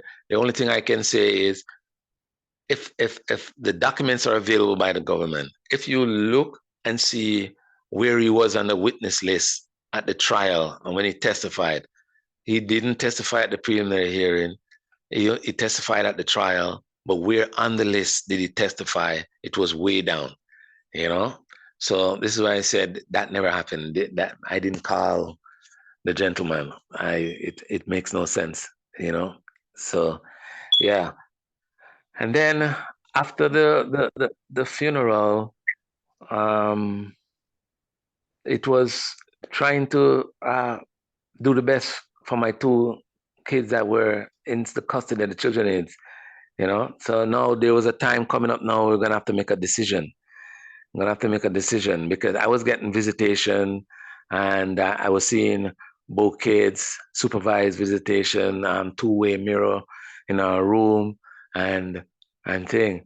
And then while I was doing that, the supervisor, the supervisor in charge of the file, always wanted to question me, so I started to walk with a recorder. So because I had started to get suspicious at the government and their behavior. You know, they were doing things that just didn't make any sense to me. And I started to feel like they're after me, they're trying to get me, you know, because I'm sorry, Mr. Dooley. We're gonna just pedal back a little bit just to get some dates. And I think there was a part of the story too that we didn't actually wind up. I think I may have asked you a question and it led us down to where we are right now. But could you let us know what, if you remember, or if you recall, what date you were actually admitted to the hospital? I think I was admitted somewhere between probably around the 5th, 4th or the 5th October 1998. I Okay, and then can't, what? Okay, you can't probably recall the exact date, but then when was the actual funeral? I think the funeral was on the 11th October. Okay, okay. And we were initially speaking about the day that you were going into the hearing, the first hearing that you had in regards to the children's aid and the custody of the two boys, and Mhm. Marcia was arrested. And we didn't finish uh, like what had happened. Did you speak to her after the arrest, or did the police officer speak to you around her arrest, or did you find out any details about why she was actually arrested? Well, the information I had was what the police had said. He had said, Marcia Dooley, you're under the arrest for the death of, for the murder of, for second degree murder of Randall Dooley. So that was the initial, the first time I heard what she was charged for. Like just right there, he was telling, he had made the, the statement because he had to arrest her. So yeah, that's what he said. Then there was no information. I mean, Marcia was locked up now. She was dealing with her thing, and I was outside just dealing with my thing. I never believed that I was ever gonna get arrested, right? Because I thought just that arrest, because it would have made sense that you would have arrested me at the same time. You know, that's what a layperson would think. Like me, that's what I would think. Like if so, I believe and I knew I didn't do nothing. So yeah, I'm supposed to be in the clear. But all along, this case was sort of supposed to be me.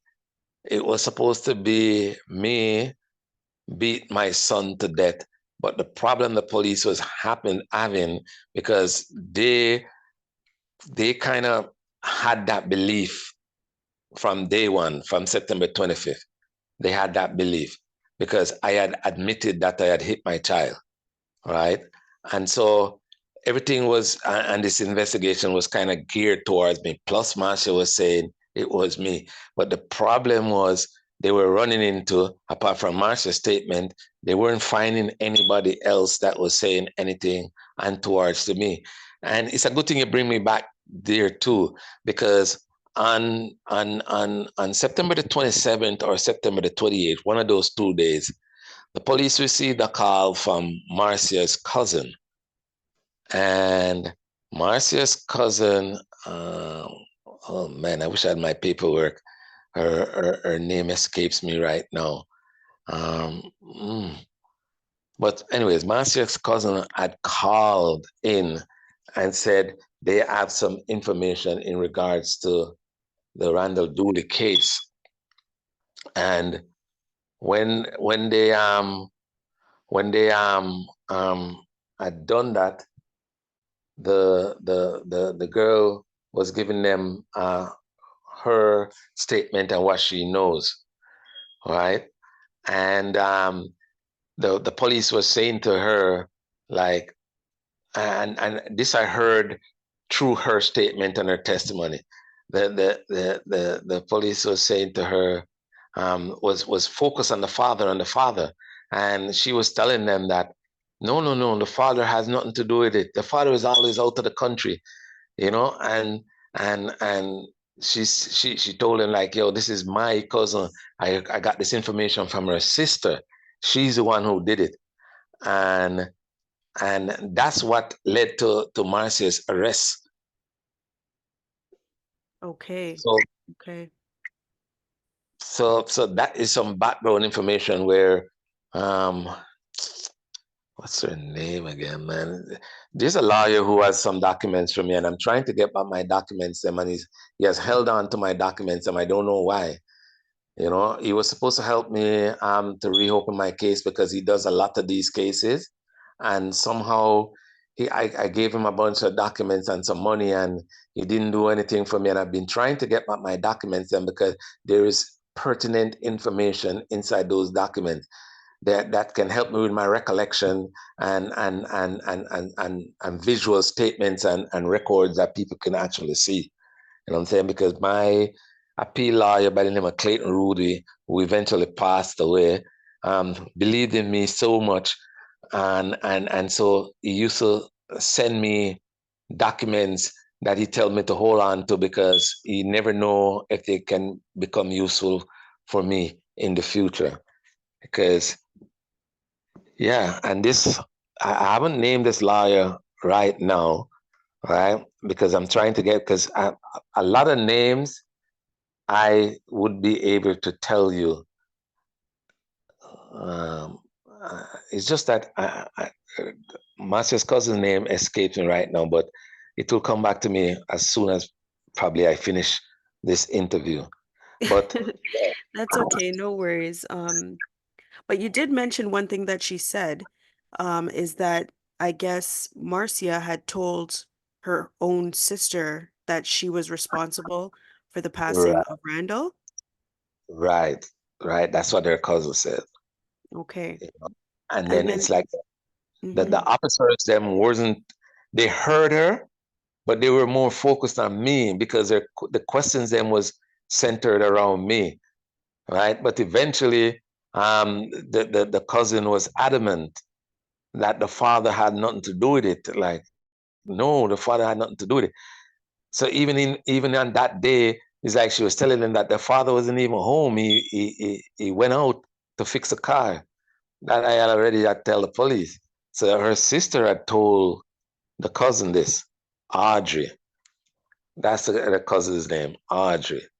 You know, and yeah, that was what led to her arrest because now that's the only information that I'd said, even though it was hearsay in a way, was the only pertinent information that they could have gathered. There was nobody else, even when they had put out the information on the television and asking for help in the news media, paper, everything, and asking for help. There wasn't no people kicking down the door to give any information because when they had canvassed the previous address that we lived at, there was nobody there to say anything.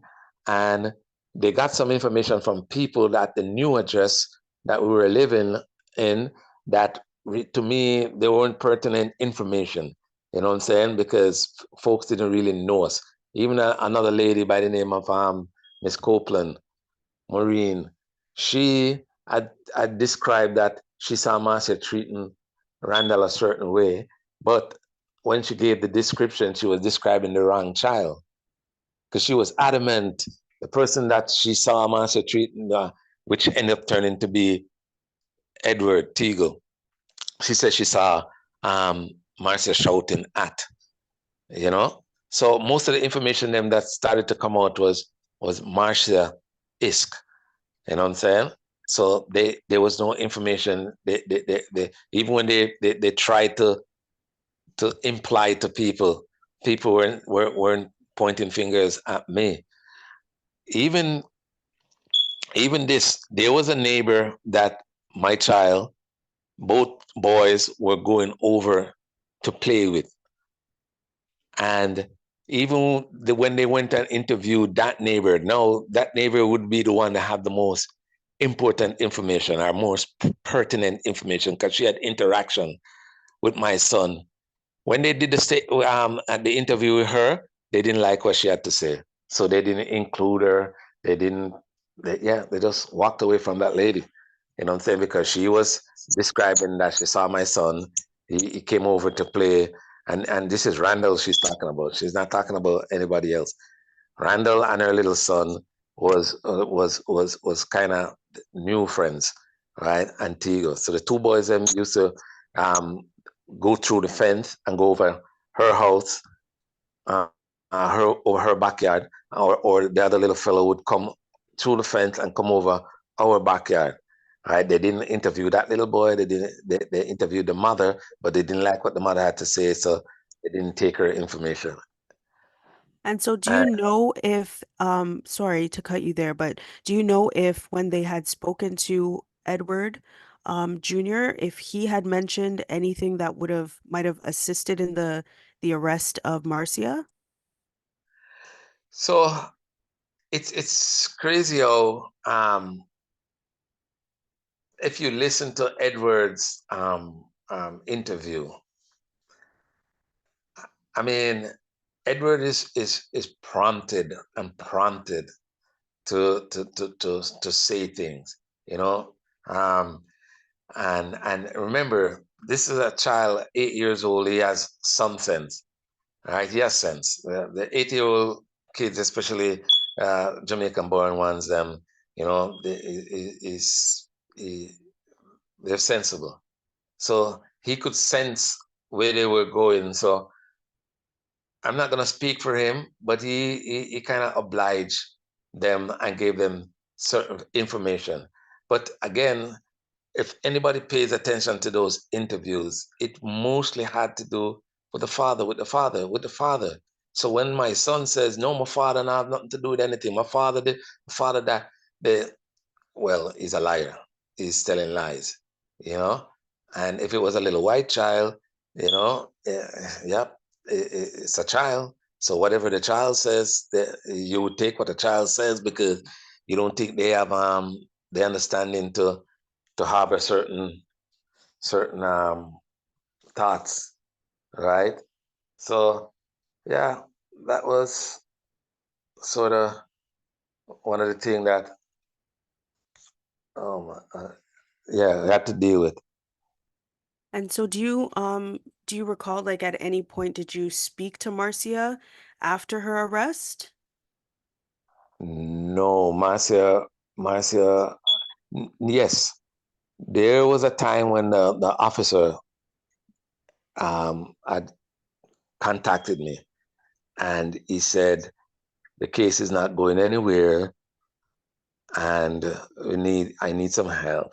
And he said, I think Marcia will talk to you and could you go visit her in the West Detention Center because that's where she is and try to see if you can get her to talk. He said, don't go by yourself. Bring somebody that she knows too and she probably will be comfortable with. And then you go and you ask her a couple of little questions. And So, I remember go on, go on. I remember taking my cousin, the one who was pregnant and who eventually was in charge of the funeral. I remember taking her there. And when we went there, Marcia came down and she came in the interview room and she saw my cousin first. And then I stepped in and she saw me. And then I started asking her a couple of questions like, hey, Marcia, if you know you do this, it's best you just speak up and get this burden off of your chest, just do the right thing and stuff like that, and I wasn't harsh because I what they tell me is, don't try to scare her, just try to act like like you care about her and you wish the best for her and stuff like that. And I actually did that on behalf of the police. You know what I'm saying? I went there, talked to her and everything like that. And Marcia insisted on that she didn't do anything to my son. It's just like she said, he fell off of the bed, and that was it. And that visit came to a close, and went back and tell the police officer, and yeah, that was it. There are some, excuse me, there are some, information that goes back and forth on a lot of these reports that say that she was extremely abusive to Randall. Um, did you know anything about that? Because you did mention when her cousin had called in, she had said that, a lot of the times you were out of the country. So were there any information that came to you while you were out, maybe when you got back, that your son was being abused? So there was no information that came to me that told me that my son was in a situation where he was being abused. Like the stuff them that some of the reports them that for instance, I think there's a thing that went about Marcia and hitting one of the child.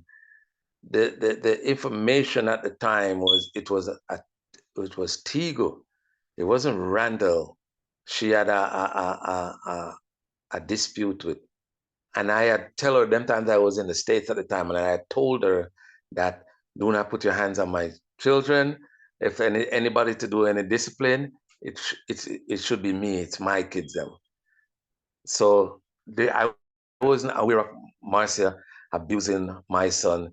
And like I've seen verbal shouts and stuff like that, and I've always said you cannot do that. Don't do that. You're talking to a child.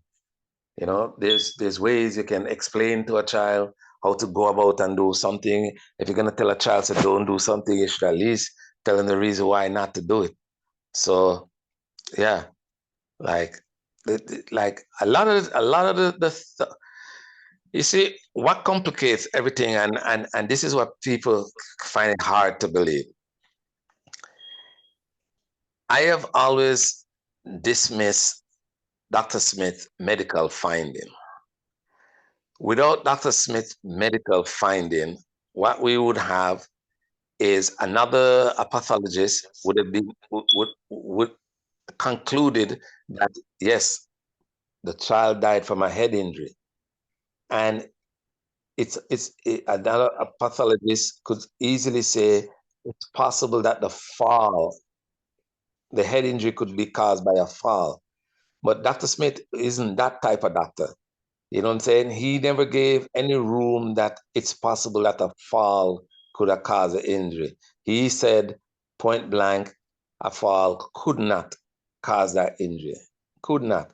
And it has been discovered, it has been proven that um, short falls can cause severe head injuries in adults and also children, you know? So at the end of the day, like, people will say, well, this and this happened and the child was suffering from this, but that is not my outlook. I've always challenged the medical evidence. If you minus Dr. Charles Smith medical evidence, all you have is a child that died from a head injury. There was So, no beat to death. mhm. So because there was only his autopsy done, there was no other professional that really examined the body that there's any, we can't say, I guess, 100% certain what the cause of death was if what you're saying is that this doctor is not credible. It's not what I'm saying. This Or is I a mean, it's a fact. It's a fact, Yeah, right? it's a fact. Like this is known information that's out there. It's Mm-hmm. just that people have I guess it's like driving on the highway. You pass an accident, and no matter what you tell yourself, say, I'm not gonna look, you end up looking. And then you're glued to the train wreck, you know? And I think that's what happened with people. They had accepted the information so much that no matter what you tell them now, they're not inclined to change. You know what I'm saying? They're not gonna change their position because, well, if it doesn't go, especially Jamaican people, well, if it doesn't go so, it go close to that. Well, this and that happened and this and that happened. But at the end of the day, I was charged for second-degree murder, and then they said that I was convicted because I turned a blind eye. And I'm saying, a blind eye to what though? I would never conspire, go in, conspires mean the same thing, but I would never conspire to take my child's life and then try to cover it up. You know what I'm saying? It makes no sense. If they know the history of how me and those child and how they get, in my part one, I gave that information out. You know what I'm saying? The fight and the struggle to get my kids them here. And I could have leave them there and wait till they were 10 or 12 years old and brought them up. I didn't want that. So it makes no sense that I would have invested all this, and what motive would I have to really want to end my child life, or be in cohorts with another person? You know, Right. it can be shown. Sorry about that. It can be shown that on that single day, that very night, evening, I said, separate, let my son them go to bed. Marcia went up. You know what I'm saying? If Marcia had stayed downstairs and they go ahead and go dress themselves and go to bed, what they always do, they're big enough boys who can clean up themselves and go to bed. My son would be a grown man today with his kids, just like Otigo became a grown man and has his kid. Because there would be no Marcia upstairs. That is my point. There would have never been any Marcia upstairs. And so, there's another allegation about, I guess, a time when Randall had a broken arm. Mm-hmm. So could you talk to us about that? Because they're alleging, obviously, that, this child was abused, right? And the abuse went unnoticed. And this is where I guess they're saying that maybe you might have known something about it, or maybe put a blind eye to what was going on with him. Talk to us about this broken arm and how he obtained the broken arm, to your knowledge. Okay. So again, it's easy to dump on me. You know what I'm saying? The police and the prosecution needed to tie me to this case because I became an antagonist to them. So for that what you're talking about just now, the question you just asked me. So I was in the States, and it was somewhere between around this time of year, January, early February, deep into the winter. And I got a call from Marcia. Marcia says she's going to the hospital. I said, you go to the hospital? I thought something was wrong with her because she was pregnant. You know what I'm saying? She says, no, no, no. And this slip and fall on the ice and broke his arm. And I'm like, oh God, man. You know what I'm saying? Like, whoa, all right. And I'll try get there back. And I think I got a flight a day or two later. I came back and I went to the hospital. We went to the hospital because they had to set his hand. He had medical attention for a couple of days. Just bring him to the hospital, bring him back, bring him to the appointment next day, type stuff, you know. And my son repeated the same story, that he was walking on the ice and he slipped and fell. His brother, who was there, said the same thing. Unbeknownst to me, that I was being lied to. All of this didn't came out till till after. You know what I'm saying? After death is when all this information came out that this is what actually happened. Marcia never said this is what actually happened. All she said was, that is the story she gave me. They were going somewhere, Randall slipped on and fall on the ice and twisted his hand and hand broken. He fell on top of the arm, and I wasn't questioning it, because I didn't get any reason to question it. I didn't know the dynamics and again, based off of the information that I was given, like if I wasn't told this is what happened by the people that were present, then it was hard to know that I'm being lied to. So I had no information about that. I wasn't present when it happened. I'm aware that his hand was broken. I participated in bringing him to the hospital for a couple of his visits, and then I went back over into the States.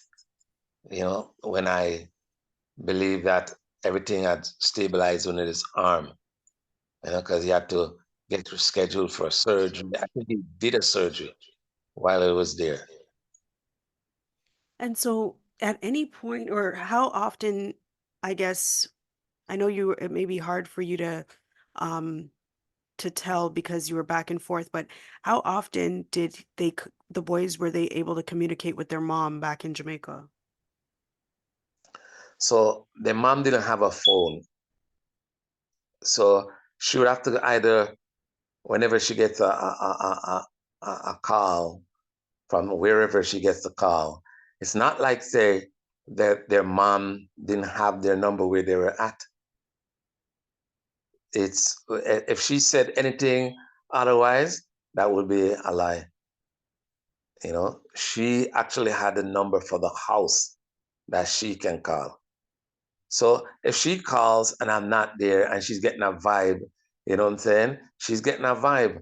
And if she asks her kids that she bore that what's going on, and they say whatever they're saying to her, she's saying she was basically picking up her vibes. You know what I'm saying? Picking up her vibes. Uh, when I want to talk to my son, he doesn't want to talk because she's hovering over.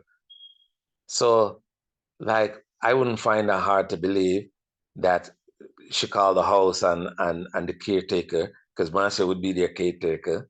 She's there, right? But in a sense, what Marcia should have done was just kind of just allow them to talk to their mother, because she knows that's their mother.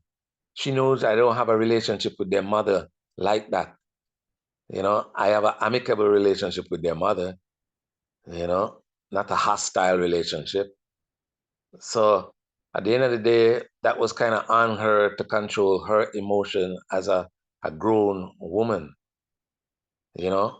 Like, for instance, I know I said to Marcia before that you must always remember they have their mother and they know who their mother is. So you can't expect them to call you mother or mom, you know? So yeah, that only makes sense. Mm. Okay, yeah, that it definitely makes sense. So now that you are, after Marcia's arrest, you're learning also about all of the different things that have happened maybe in the home that you were lied to about. Um, what was in fact the actual story that happened to Randall's arm? Did you end up finding out what actually happened? Did he actually slip and fall? Well, what I heard was through testimony in the court, where again Dr. Smith said the way how the arm was, and this was something women months later he's testifying on, and he's saying the way the arm was broken and everything like that, it was impossible. It couldn't have been a fall. So he think the arm was twisted back, and that's how the arm broke. So I never knew apart from what was testified in court, because I sat in court and heard a lot of stuff that I heard for the first time. Okay. And what about Edward Jr.? Did he ever talk to you about what was going on while you were not there? No, Edward never, even up to today, Edward don't recount what transpired in the house. And one of the reasons why it was kind of self-imposed by me, where I didn't want to corrupt my son, because once I got arrested, I didn't want to corrupt my son for anybody to say I said anything like that, or tell him or made up a story or anything like that. So I refrained from, and my son at that young age also understood, like, yes, you want to talk to your father, but you can't talk to your father because he was arrested, because they arrested me as soon as my son left the country. And then when they arrested me, and folks probably haven't paid much attention to this. Master was arrested on October the 2nd. I was arrested on January the 26th. So October, there's November, December, and January. So some 3.5 months later, I was arrested. Now I've said this many times, that I was arrested because now I've become an antagonist to these guys and their case. So when they arrested me, about a week later, the first week of February, they found themselves in Jamaica, where they were able to take my son, and his mother just handed him off to the police and started to interrogate my son, pressing him on me, trying to change his anything that he has said about me, because basically, yeah, look, we arrested your father, so yeah, this is why. So you have some information, tell us. But my son stick to the same script that he had given them. He didn't, and it is even said by a judge that that third interview, because there's 3 interviews they did with Tigo, that third interview, he would have never let come in front of a jury, because the behavior where the police them exhibited in Jamaica with this child was borderline criminal. You know what I'm saying? And these are stuff that people don't know, you know? And this is not stuff where people sat down in the court to hear. The media generally, and I paid attention to the coverage on the case, on my case, wasn't in a hurry to say anything that was positive about me and the case. So God helped me as soon as I get arrested to get bail. Weeks later, I was out on bail on my own recognizance, $25,000 bail on second-degree murder, where the Toronto bail program was sort of my surety. So, and I had to be thankful to God to help me to get bail, so I was able to deal with this matter from outside on the street. Because if I had to deal with this matter from inside, it wasn't pretty, because once I got arrested, it wasn't pretty inside there for me. I had to be removed from the open population and be put into a protective custody situation, because people wanted to get at me left, right, and center. So what people don't know about my story, they don't know my journey, they don't know how I spent 21.5 years in prison for a crime I didn't commit, for a crime, for a case that had tainted evidence, and a lot of misconduct that went on in this case.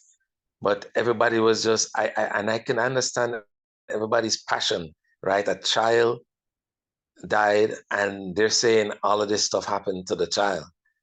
So people are clouded, like their judgment, their emotions, you know what I'm saying, their parents, their brothers, their sisters, their humans.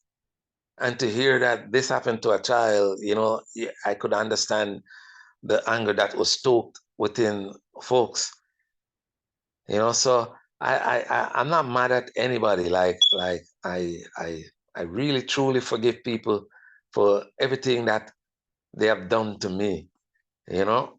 And I haven't let in this case darken my heart and let me feel with hate. As a matter of fact, just in honor of my son, I've decided to rid my system of that emotion, the thing called hate, you know. So yeah, there's a lot of things that was said and it wasn't defended. You know, I had two rookie lawyers. They listened nothing that I had to say. When I wanted to go on the stand to say the stuff them that I was saying that I'm saying now, they say I'm gonna sound like a madman. They can't put me on the stand. My own son, Tigo, said to me, "You know what, Daddy? I your fault. You should have gone on the stand and said these things. So when time the stuff comes out about the doctor, you would have more credibility." You know, so yeah. And Definitely. Sorry, go ahead. I just hope I can enlighten people and engage people and let them find it in themselves and ask the questions and ask the questions. If it happened to me, it could have happened to them. You know, this could have easily happened to any Black member of the society. You know what I'm saying? Especially when you're a Jamaican. You know, it seems to be, oh, it's Jamaican. They're the worst set of people type thing. You know, and then at the end of the day, you know, it's not a Jamaican that harmed my child. You know what I'm saying? It's not, yeah. You know what I'm saying? The only Jamaican in the case was me, my son that passed away, and Tigo, and we became victims of this case. Because Tigo's life was destroyed, my life was destroyed, all because of some merry man who was hell bent and just, you know, see no value to my life, no value to Tigo's life, who just saw my son Randall as a means to an end in their blood sport. Very, very sad situation because, of course, the reason why we're here even speaking is because Randall lost his life, and it's extremely sad. And we all too well know about, the system and how it can be corrupt in a lot of different ways. And it's very unfortunate to know that a doctor, um, is implicated in so many different cases and for some reason they didn't see fit or find a need to address your case like they did so many other cases where this same doctor um, was brought up. The charges or his allegations were brought up. So it's a very extremely terrible situation. And of course, you were charged. You spent 21 and a half years in prison, and, you know, and there's still no justice for Randy because we don't have a true autopsy on what exactly happened to him. And that's the saddest part is that that's kind of still a little bit of a mystery there as to what really happened to him. And that's one of the things I say about um, his mother. You know, I said, and I recently spoke to Tigo, you know, and is fully aware of his mother's interview and, in a sense, how his mother sort of like tried to implicate him into some sort of conspiracy, like this child never truly loved his brother. And what I'm saying is that as a parent, sometimes, or not sometimes, all the time, you will go to the end of the earth. You will go down and have dinner with the devil just to find out what happened to your child. And I think that um, um, Raquel truly, truly doesn't really care about the truth, and that's what saddens me. Like me, yeah. If she wants to deal with me personally or do me something, what I'm saying, she can go ahead and do it.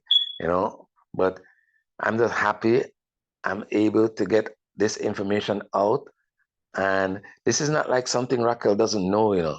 I spoke to Raquel about this. While incarcerated.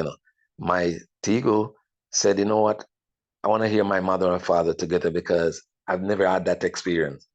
And he three-way a call with me and Raquel, and he sat there in the background just listening to me and Raquel going back and forth.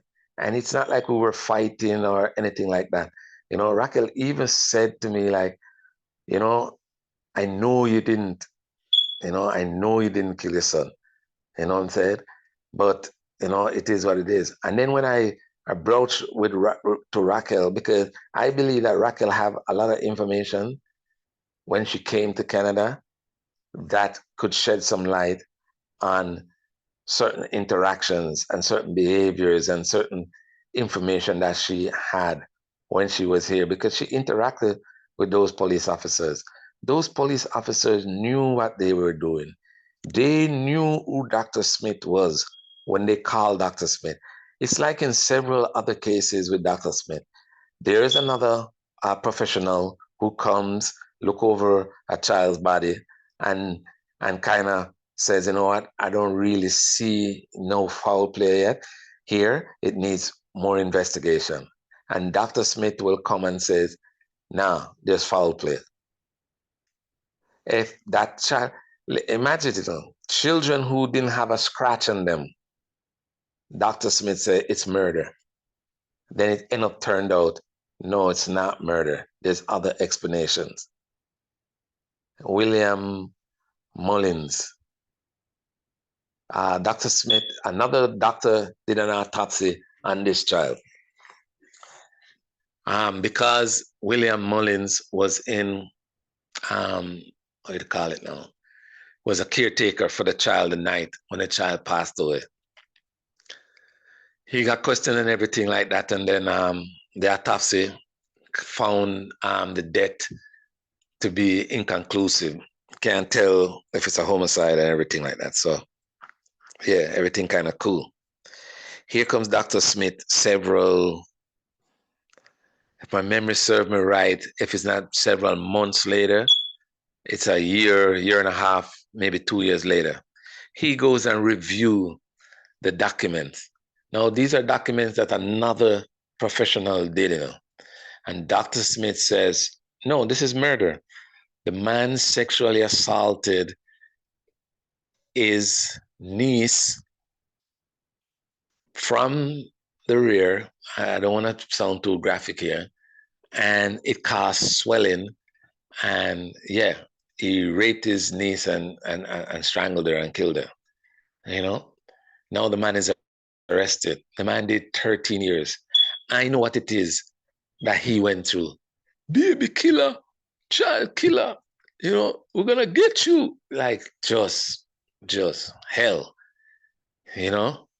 And it ended up found out that another doctor, several experts looked at the autopsy, the pictures of them, the very same pictures. I remember Dr. Smith didn't do the autopsy on this one. This guy did 13 years. And another experts look at the pictures of them and says, you know what? There's a condition, that's probably what the child died from, because this condition caused a swelling at the anus. And so, no, this is not murder. And they were the very same lawyer that has my documents was able to go to court and get the man conviction overturned. The man has not been the same. I think even though he was compensated, He's a shell of himself. Mentally, he was done. Physically, he's done.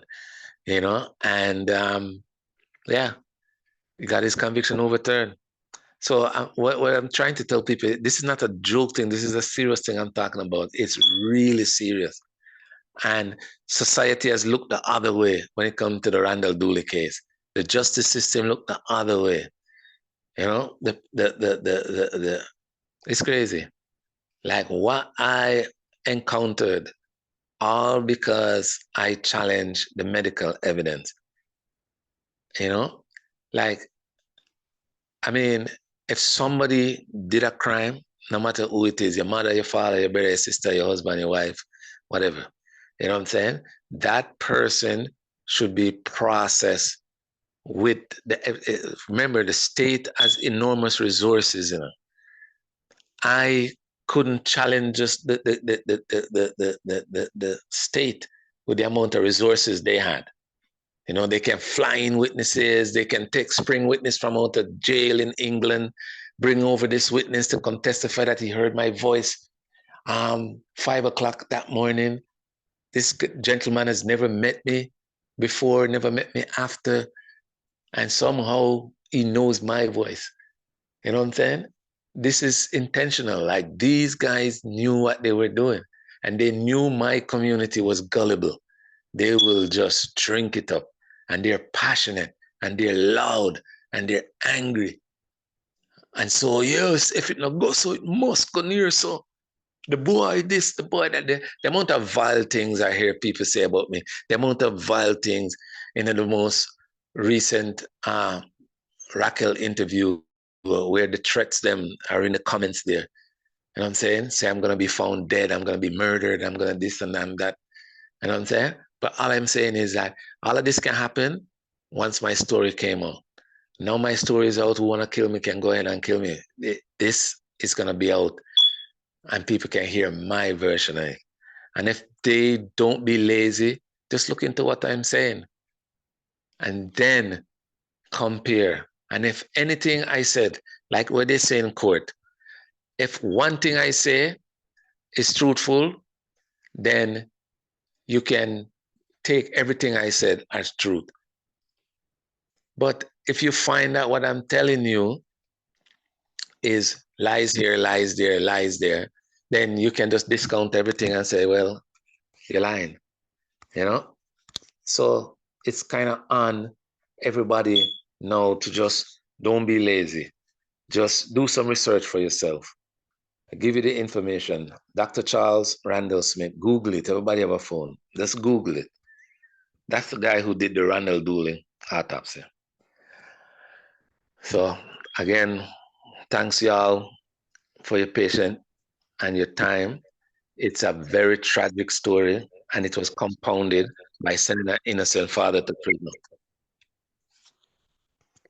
And thank you so much, Mr. Dooley, for, coming online. I know part one, when you guys go back, if you haven't heard part one, you definitely want to make sure that you are tapping into that to get the background of everything. But we were having a bit of technical difficulties, so we wanted to make sure that we recorded this this time around to ensure that we had our sound on point and that everything was crisp and clear for you to get the story across for everybody. So thank you guys as well for your patience and for your understanding.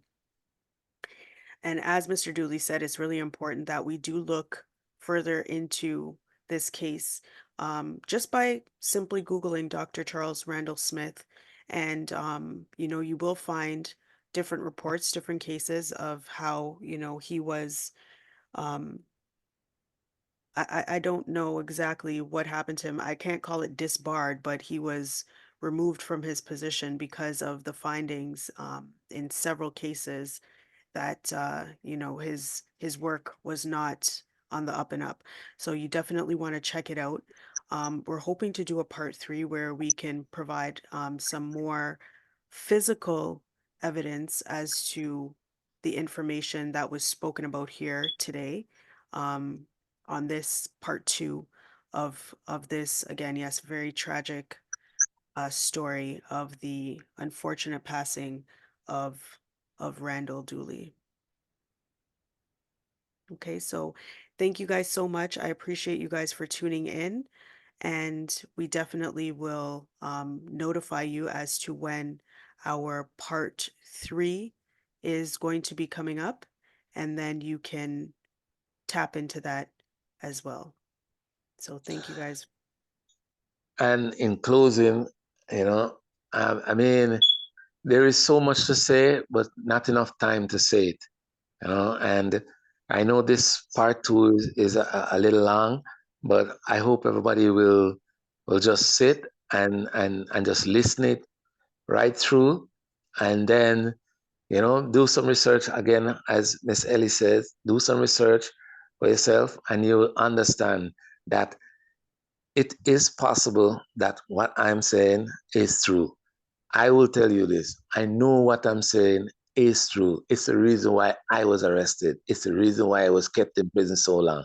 It's the reason why I was supposed to be silenced. It's the reason why police officers knew that my life was in danger, but they would have been happy if a member of my community had do the ultimate and taking my life. You know what I'm saying? And so I just knew that I had to keep myself alive. And no matter what, I was gonna make it out of prison. And then once I get out of prison, I was gonna tell my story. And this is part 2. Part 3 is to come. So thank you very much. Definitely. Yes. Thank you very much as well, Mr. Dooley. Thank you, Miss Ellie.